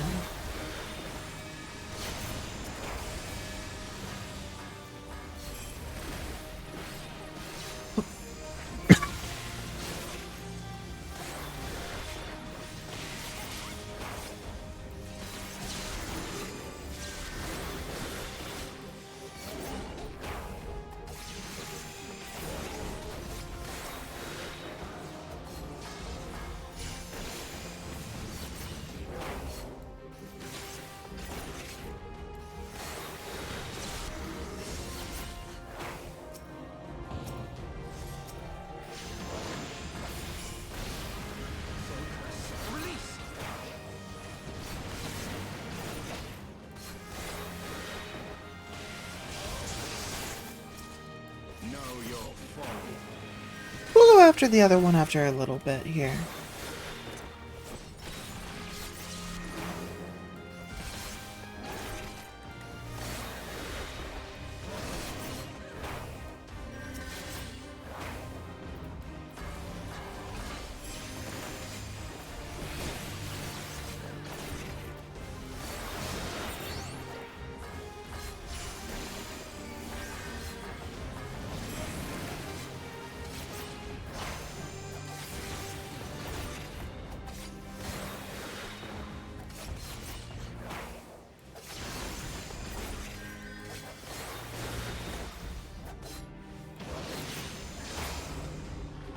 And there we go. That about does it. Duty complete. They fight like demons. 'Tis death to remain. Fall back, brothers. Retreat to the cinders.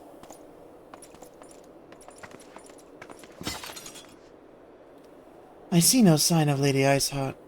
Whether we could have questioned one of them. What would you ask that we do not already know? They make for the cinders, and so must we. Even should an ambush await us, 'tis certain there will be more heretics to question. The cinders, you say? I confess, the name is unknown to me. Mayhap you would be so good as to enlighten us, Estinian.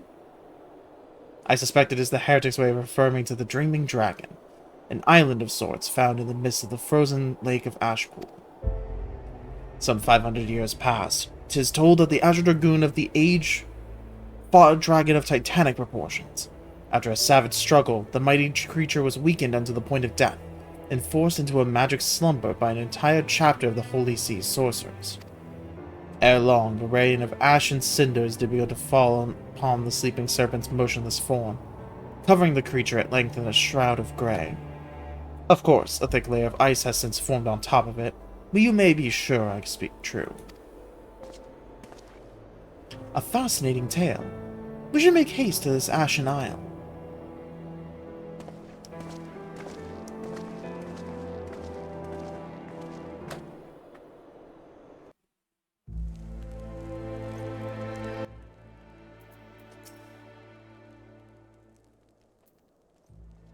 The Dreaming Dragon lies far to the west. Before we approach the frozen beast, however, there's another place I would visit first.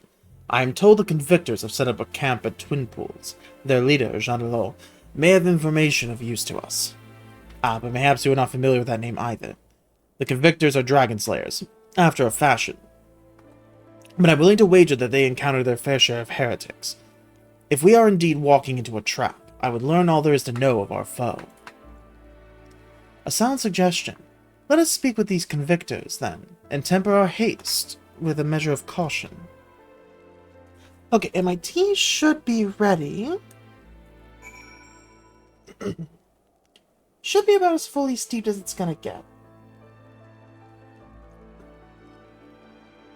There we go. Alright.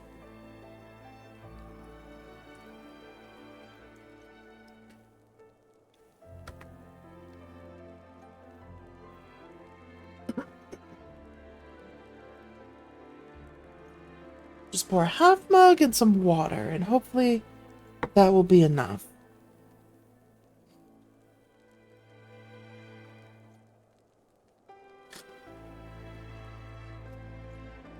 It's a little warm, but I should be able to sip it at least. Also, considering the auto run, I probably want to keep this in my left side, not right.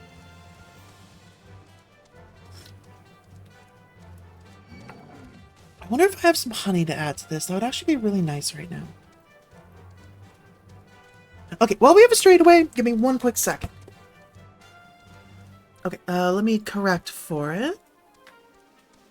One moment here. Adjust there. Okay, I'll be right back. Just going to the other side of the room here.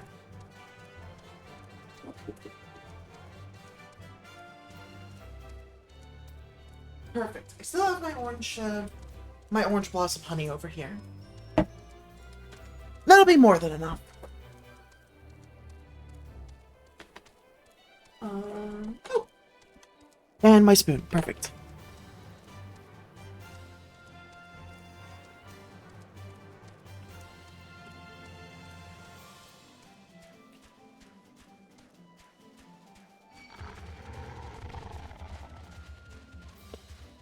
Good, I can still get it open. Sometimes these will seal shut to an extent. Oh, excuse me. We need to go this way, please. I need to not get honey on my desk. That would be preferable.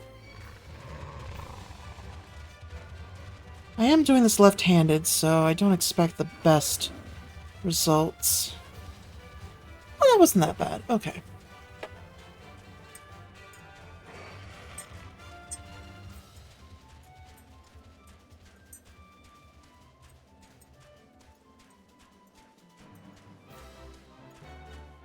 Sorry if the mug noises are a little on the loud side. I am trying to angle it at kind of a dead angle there, but we'll see.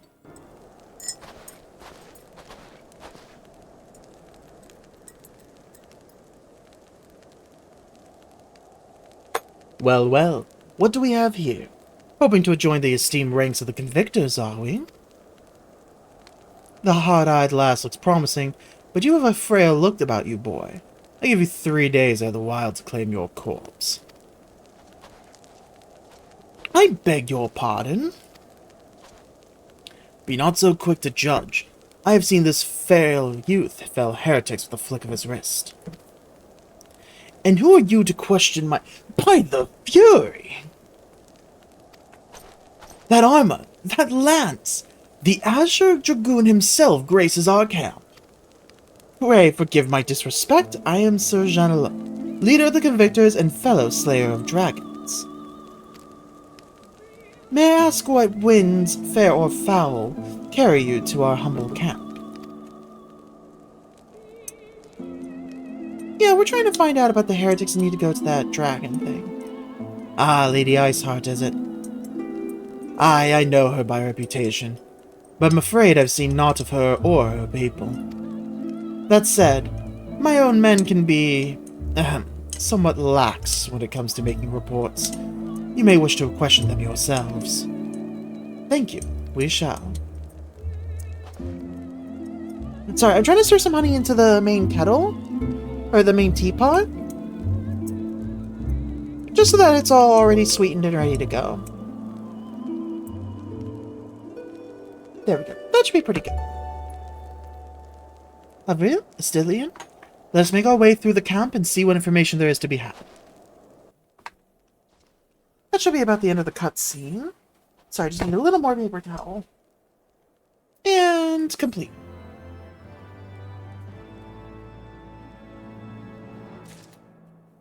There we go. Just clear off the top of the bottle so I can seal it back up. Oh, and we have some new blue quests.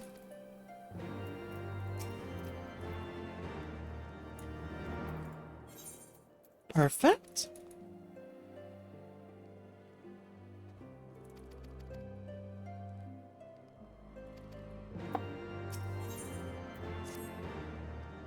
Surely one of these people will have encountered heretics while out hunting.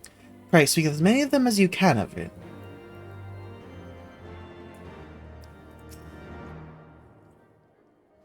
Nay, I know of no heretics. Do you honestly expect me to keep track of every Raymond, Varon, and Benarant that wanders in and out of our camp? I mean, I really hope the heretics aren't wandering in, but alright. Alex, welcome in. Hope you're doing well. Are there any heretics in the area? I have not the faintest idea. Why, a heretic could pass under my very nose and I should be none the wiser. I hunt dragons, my dear lady. The big ones. Forever do I scan the skies for signs of my prey. I care not for the miserable creatures that scurry upon the ground. Well, that's not very helpful, but alright. Maybe the one that actually has a name will say something.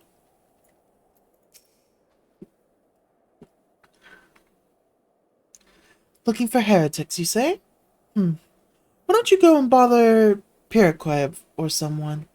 I have enough trouble keeping these preening fops fed and clothed as it is. 'Tis no business of mine what folks do with themselves out there in the wilds. Well, at least they gave us a name about it, so...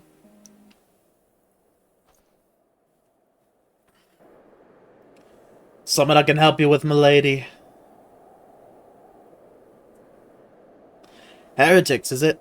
Well, I've never seen one myself, but that ain't to say I haven't heard a thing or two. It's the first lead we've gotten. We would be grateful for any information you can share with us. The gods know we've gleaned precious little from talking to the rest of these people. If it pleases my lord, I'm Pyrrhic. A soldier by trade, though not much of one if I'm honest. It weren't for the love of stabbing folk that I took up the spear, see? No, it was by order of Sir Jalo's father. Still, as long as they keep paying me wages, I ain't fussy as to what they have me do. Not everyone's as patient as me, though. Plenty of low-born lads who get pressed into service start grumbling before they've seen their second battle. Thank you for the head pats. Thank you, thank you. And once they've got to thinking how unfair it all is, it don't take much for heretics to turn their heads. From what I hear, the simple promise of freedom tends to do it. That may explain how Lady Iceheart was able to expand her following so quickly. Sad to say, some mates of mine gobbled down the heretics' tripe and asked for seconds. Told me they were off to the Western Highlands to light a signal fire. That's how you let the heretics know you're serious about joining their ranks, apparently. Send up some purple smoke and the bastards come to you. Is that so? Why then, I am minded to start a fire.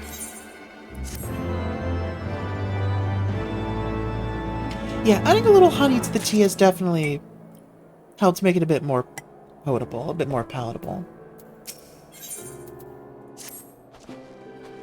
If we are to lure our foes to our position, then we must find a means of producing a signal of purple hue. Oh, sorry, I forgot to disable that. As so it happens, I once heard a tale of a trapper who dropped a hide of woolly yak onto his campfire. Aside from the terrible stench, the story also described in detail how the smoke from the smothered flames was tinged a deep violet. You are a monster hunter of some note, are you not, Avril? It should prove a trifling task for you to procure a number of hides. We may need to burn more than one ere the heretics notice our beacon. Master Alphinaud, you and I shall gather wood for the fire. It will take the both of us to find enough dry fuel in this frozen wasteland. Let us meet again at the Dreaming Dragon with the fruits of our labor. Alright, let's keep moving. Alright, so we have a few things to take care of here and now, as that will help us get our ability to fly. Once we finish this quest, it should unlock our actual flight abilities for the area.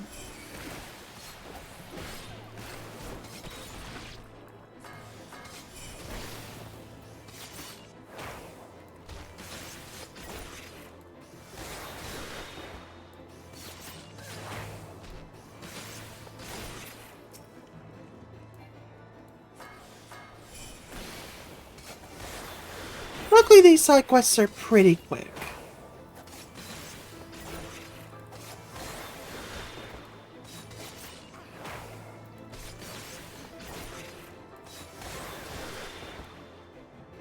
You have college tomorrow. Yeah, it's not a standard college day. Just you, some other Year 2 students, going with a few Year 1 students to maintain a project your year did. The week before summer, an update with suggestions of the project owners. Okay, not bad. Sounds nice and easy for the most part.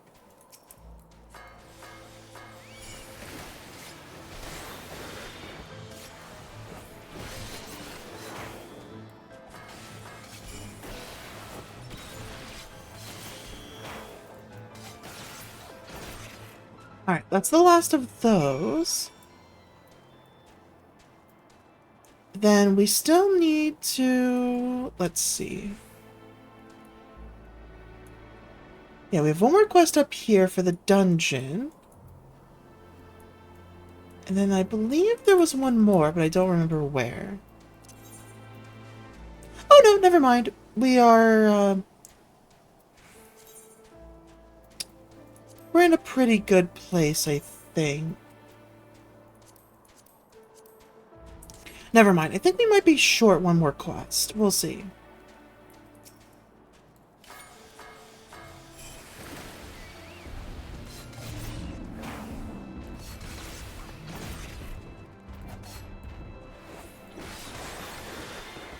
The project was a forest school for... oh, I accidentally messed that up. That's fine.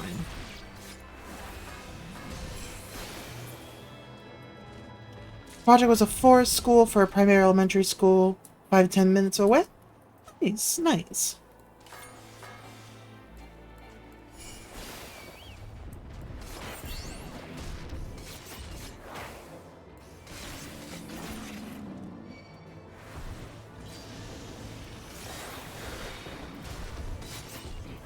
Yeah, having our Chocobo help us out is definitely more so to our advantage for now.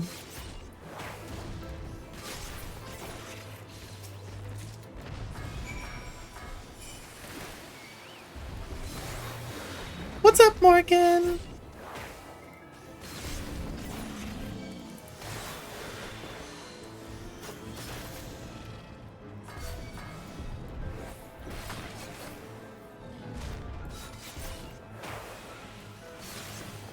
Brain died it? Oh, hon. I mean, aren't you trying to sleep? I feel like if anything, that's probably a good thing at this point.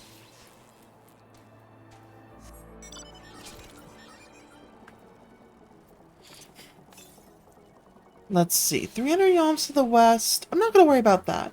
Let's head up for the quest up here for the dungeon.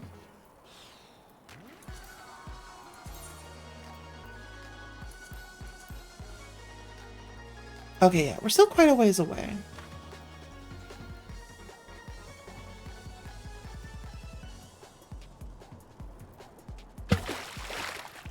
Thank you, I'm actually drinking my tea right now, so good timing. Thank you, thank you.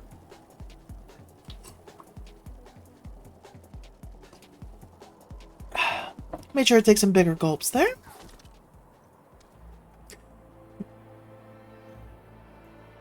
What's this? A ward of House Fortemps wishes to enter the Dusk Vigil. You are aware that the ruins are infested with wild beasts and gods only know what else, are you not? Why, just the other day, one of the convictors claimed it had seen a massive winged beast. Not a dragon, mind, but something altogether different.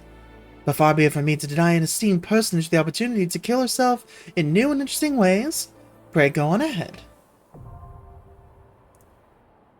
Siblings doing a college thing in the next room with loud music and hair dryers. Hair and beauty in college, so... Oh. Well, at least you get to sleep in, so that's a good thing. Okay, so average item level's actually not quite high enough. Interesting. Ah, we need new jewelry before we can do this. Got it. Yeah, because our gear is good enough, but our weapon is fine. It's these. The jewelry is really holding us back. Master Rogue's ring, Dawn wrist guards, and Electrum Gorget. We'll have to head back to town to deal with that problem. Okay, you know what? If I'm gonna run, I may as well do it with the fun music. You know what time it is.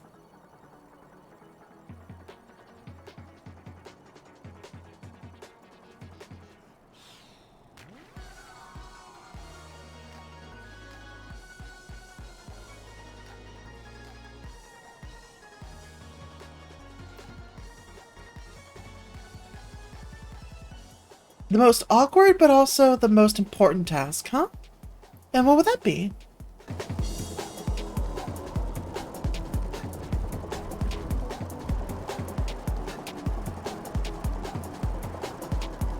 Alright, I guess this is the toggle I need.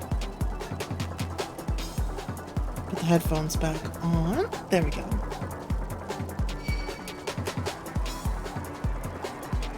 Whoop. Hey, Estrella! Welcome in. Welcome, welcome. Hope you're doing well.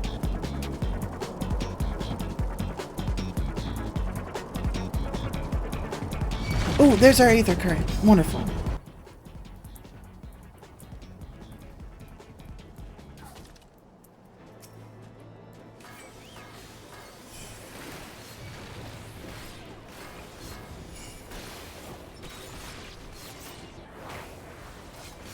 Basically, we were building on some elevated ground of dirt and grass, and you, along with another student, the task of digging up the slope and putting in new steps.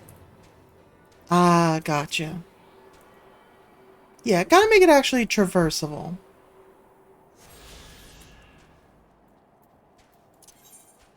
Okay, that's the last of our currents. We just have our quests left. It would seem that collecting firewood is a new experience for Master Alphino. His must have been a privileged upbringing. Have you the hides we need? Yep, here you go. As the Elders are so old and worn, they are inside the... Yikes, that's fair. No, this is not the most recent Final Fantasy game. This is Final Fantasy XIV. The most recent is 16. Ah, I should have known it would be you.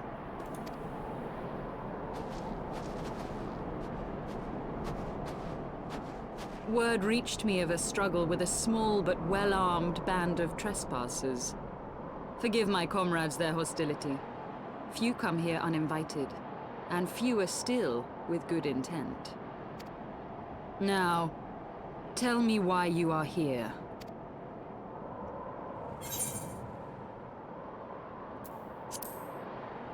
We wish to speak with you. So, you seek to stem the Dravanian tide with talk? A romantic notion. If you but knew the truth, the spark which lit the flames of this animosity, you would understand the futility of your quest. Shall I relate it to you? The sordid history my gift has shown me. That which the Holy See has taken such pains to suppress. It's time for story! 'Twas more than a millennium past when an Elezen tribe first sought to claim the lands of Kurthas as its home. Unfortunately for them, Kurthas was already home to dragonkind, and they were not inclined to make way for the invaders. Thus did a bloody war begin. A war which might well have rumbled on until one or the other side was exterminated, had it not been for the resolve of a single woman. That woman's name was Shiva. While those around her fought and died, she attempted to parley with the dragons, and in so doing discovered them to be possessed of profound intelligence and reason. The great worm Heavensward in particular so enchanted Shiva that she found herself growing to love the creature, whom her people considered a monster. In the eyes of a near-immortal dragon, however, the fleeting life of an Elezen is as that of a freshly cut rose. Scarce has the flower bloomed before it begins to fade and wither. Such melancholy musings plagued Heavensward, who had found in Shiva an unexpected and beloved soulmate. He knew that all too soon, death would snatch her away from him. Unable to bear the thought of their separation, the maid bid the worm consume her, that their spirits might be entwined for eternity. Though loath to perform the deed, Heavensward ultimately gave in to her plea, and soon thereafter the tale of their ill-fated love spread throughout the two warring factions. No more could they raise blade or claw against one another, knowing that the souls of their kin were so inextricably bound. In the days that followed, man and dragon learned to live in harmony, and together built a nation unlike any the world had ever known. For 200 years did this blissful age of peace continue, as it would to this day, had vilest envy not stirred in the hearts of the Elezen. It is said that worms owe their longevity to the boundless reserves of vitality found within their eyes. And 'twas in this belief that a traitorous band of knights deceived their allies of some 2 centuries, and took by force that which they coveted.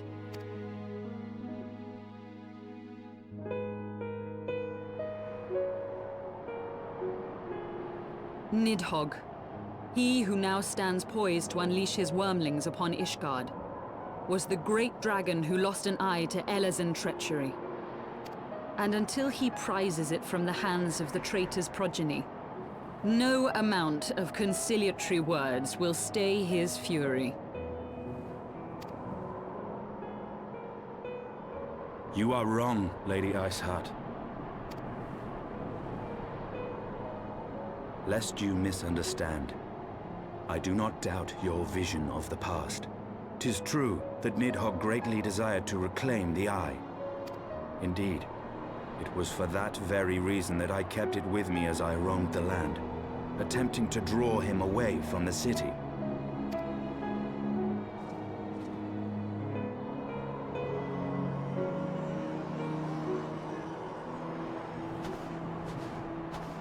Good gods! Until recently, Nidhogg seemed unable to resist its allure and pursued me relentlessly. Needless to say, that is no longer the case. Now, it would seem, he has fixed his attention on Ishgard itself, though he knows full well the Eye does not reside there.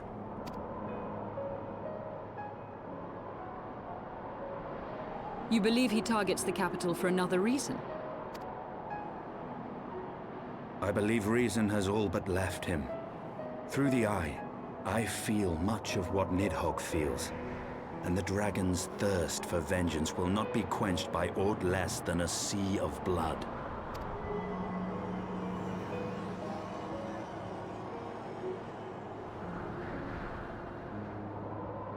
If Nidhogg is indeed lost to reason, might we not seek an audience with Hraesvelgr instead?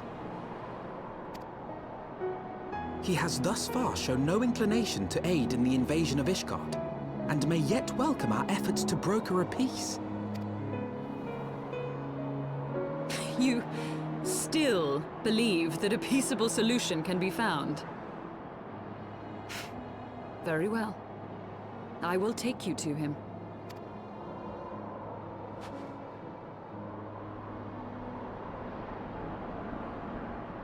Our road will lead us to Dravania, the homeland of dragonkind.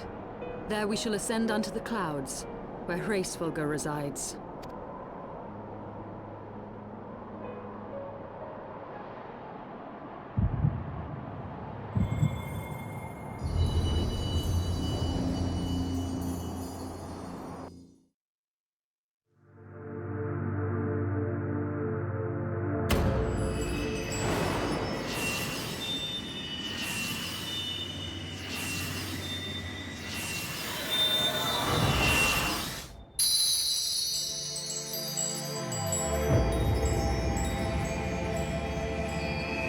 One of the crystals of light has been rekindled.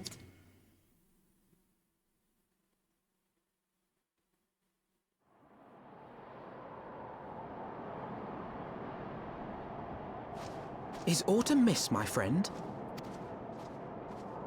I sense the many battles are beginning to take their toll.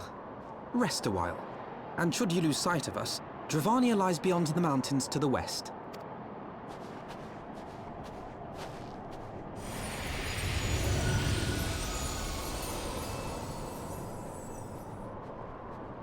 Curious. The vestiges of thy mistress's blessing are not as faint as once they were. Thy will to succeed grants thee unusual fortitude. But will it be enough?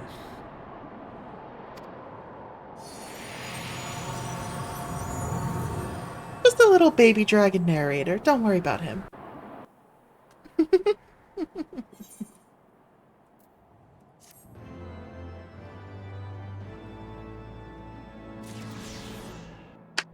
Ow, ow, ow. Hi, Morgan. Ow, ow.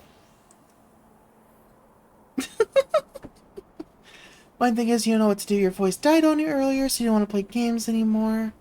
You don't really want to start doing lore stuff. I mean, I don't mind random questions derailing things. That's not a problem. You are Avril, yes? Pray, address me as you sail as you wish. 'Tis passing strange, is it not, that fate should bring us together thus? Never did I think to walk alongside the warrior of light. But history is full of such unexpected alliances. Shall we make our way into Dravania, then? Thank you for the stretch reminder. Thank you, thank you. The chill of the Western Highlands is unrelenting, and I would sooner be under the sheltering canopy of the Chocobo Forest.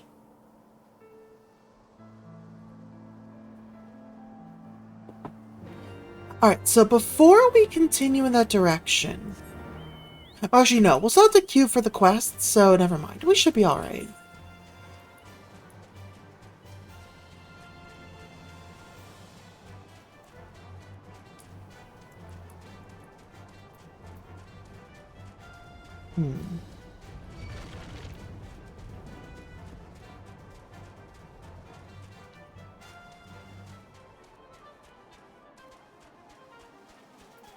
I swear we're missing a quest.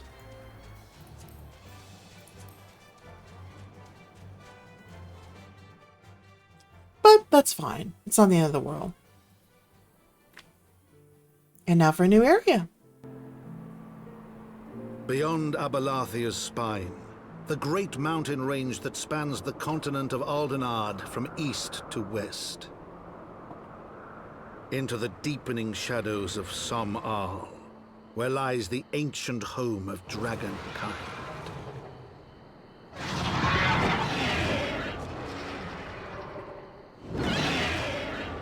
To a land where the soil slithers and the skies seethe with sinuous shapes, they came.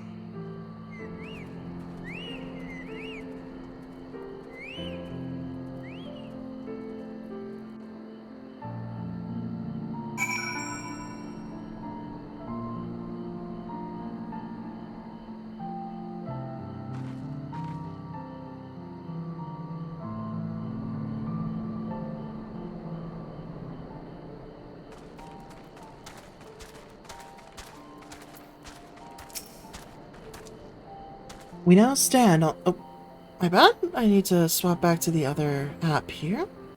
The other audio settings. We now stand on the threshold of Dravania. The path to Som-Al will take us far to the west, beyond the embrace of the forest branches. It will be a long and demanding journey. Might I suggest that we take our rest at the village up ahead, and see that we are properly provisioned? There is a village here? But I thought these lands the sole domain of dragonkind. Why would anyone choose to live in so perilous a place? The wild chocobos. Tailfeather was built by hunters who make their living capturing and selling the beasts. Their leader, Marchand, is an acquaintance of mine. Being a gregarious sort, he will no doubt welcome our arrival, and he will also possess more recent knowledge of the road that we seek to travel. I trust there are no objections. Only to this ceaseless chatter. If we are to be this acquaintance of yours, let us do it before Ishgard burns.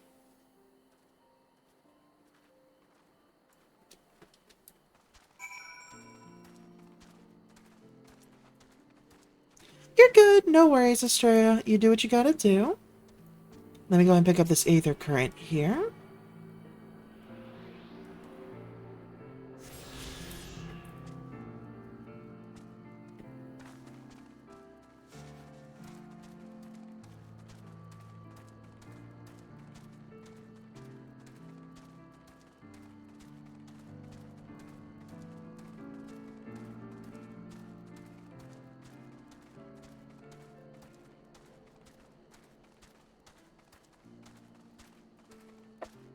Here, we can hop on the chocobo at least. Get us there a little bit quicker. Also, we are coming up to the 4-hour point, and considering how my EPness has been, I do think we should probably end it here soon. At the very least, I want to grab that Aetherite and go ahead and take care of our dialogue here.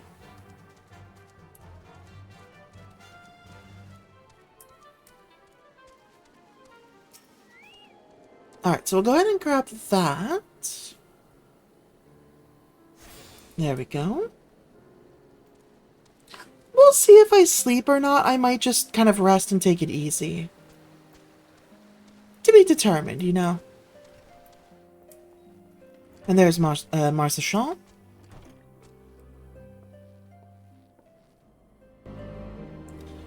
Well, tan my hide and call me Leatherface.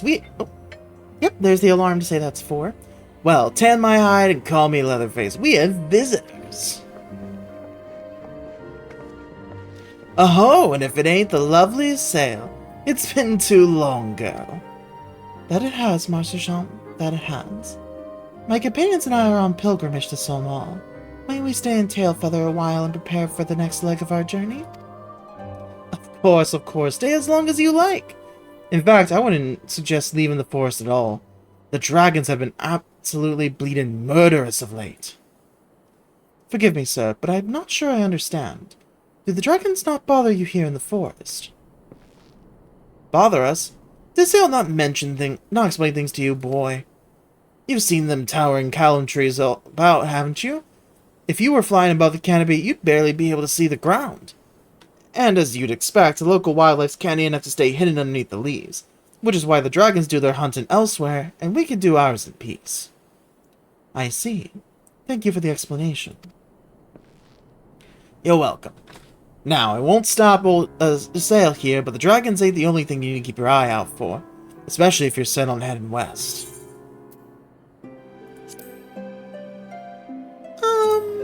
I don't think we need a chess piece yet. It's a just minor upgrade. I guess we can continue that chain and just pick it up.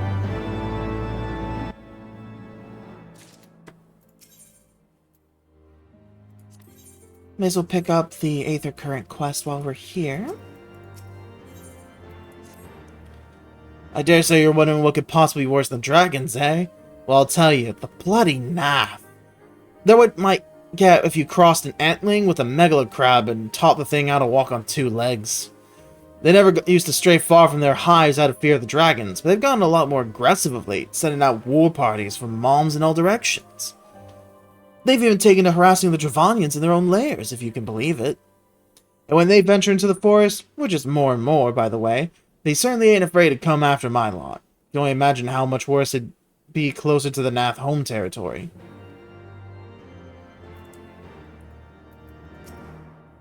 May as well at the very least talk to and finish these little cutscenes up. Twould seem much has changed in Dravania. The Nath would not want to cause such strife when I lived here. You lived here? In Dravania? Aye, 'twas the time following the calamity. My family was dead, my home was gone, and I had fled from the bitter cold into these lands. I knew not the paths of the forest then, and wandered out from under the protection of its boughs. I'm glad you appreciate it, thank you. Also, this is interesting. I forgot about this part of the story. That was when I chanced upon Hersvalker. He had descended from his mountain lair to hunt for food. My exhausted mind could not contend with the sight of a majestic worm, nor the vision of the past his present visited upon me. Thankfully, Parcel found my unconscious form at the edge of the trees, and nursed me back to health, and in Tailfeather I remained for some time. Hence your familiarity with the locals. But I interrupted you. You were saying these Nath were once a peaceful people. Peaceful would not be the most fitting description. They are a fiercely territorial tribe, and any who would intrude upon their domain are attacked without hesitation or quarter. Outside the borders of their homeland, however, they were rarely hostile. Indeed, we were even able to trade with them on occasion. They have changed then. What of it? We've not the time to creep through the underbrush or some roundabout route. I say we make straight for Somal and crush any unruly insect we meet underfoot. More direct path, then. Very well. Let us first follow the trail west out of the forest and make way for the statue of the Stained One. From there we should have a fair view of the road that leads to Somal. Shall we? Road trip, road trip, road trip. So, it's interesting to me because the fact that the way that I had planned things out, this is actually a place that was temporarily my home for my character as well. Not my character's original home. I was here for about 5 years, following the calamity. So, odds are, I probably would have met Ysael before all these things happened. Interesting. Though I'm not sure that Ysael would have recognized me until this form, because the fact that I was a Lalafell earlier. So this lines up pretty well as to why Ysael approached us so friendly. She may have a small inkling of a memory. Alright, so we're gonna go ahead and skip through this dialogue here.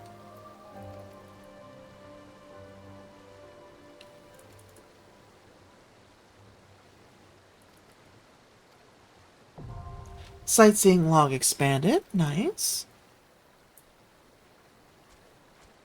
Okay. So that is going to be where we call it for today. I'm going to go ahead and bounce out of the... I'll log out to the menu because I have a few things I want to take care of on my other character. Let's get the music going again.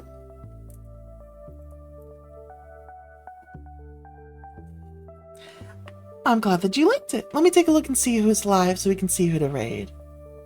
So we're gonna go viewers low to high that I am following. That's kind of the primary direction here. Let's see, we're looking at around 3 people currently. I reasonably expect that maybe only 2 are going to carry over with us. You know what? There's someone else who's doing their last stream before TwitchCon, so let's go and give them a visit. No, you stop that. So this is someone who's a friend of Goreflax. Oh, and Montrose apparently. Nice. So we'll go ahead and start that raid.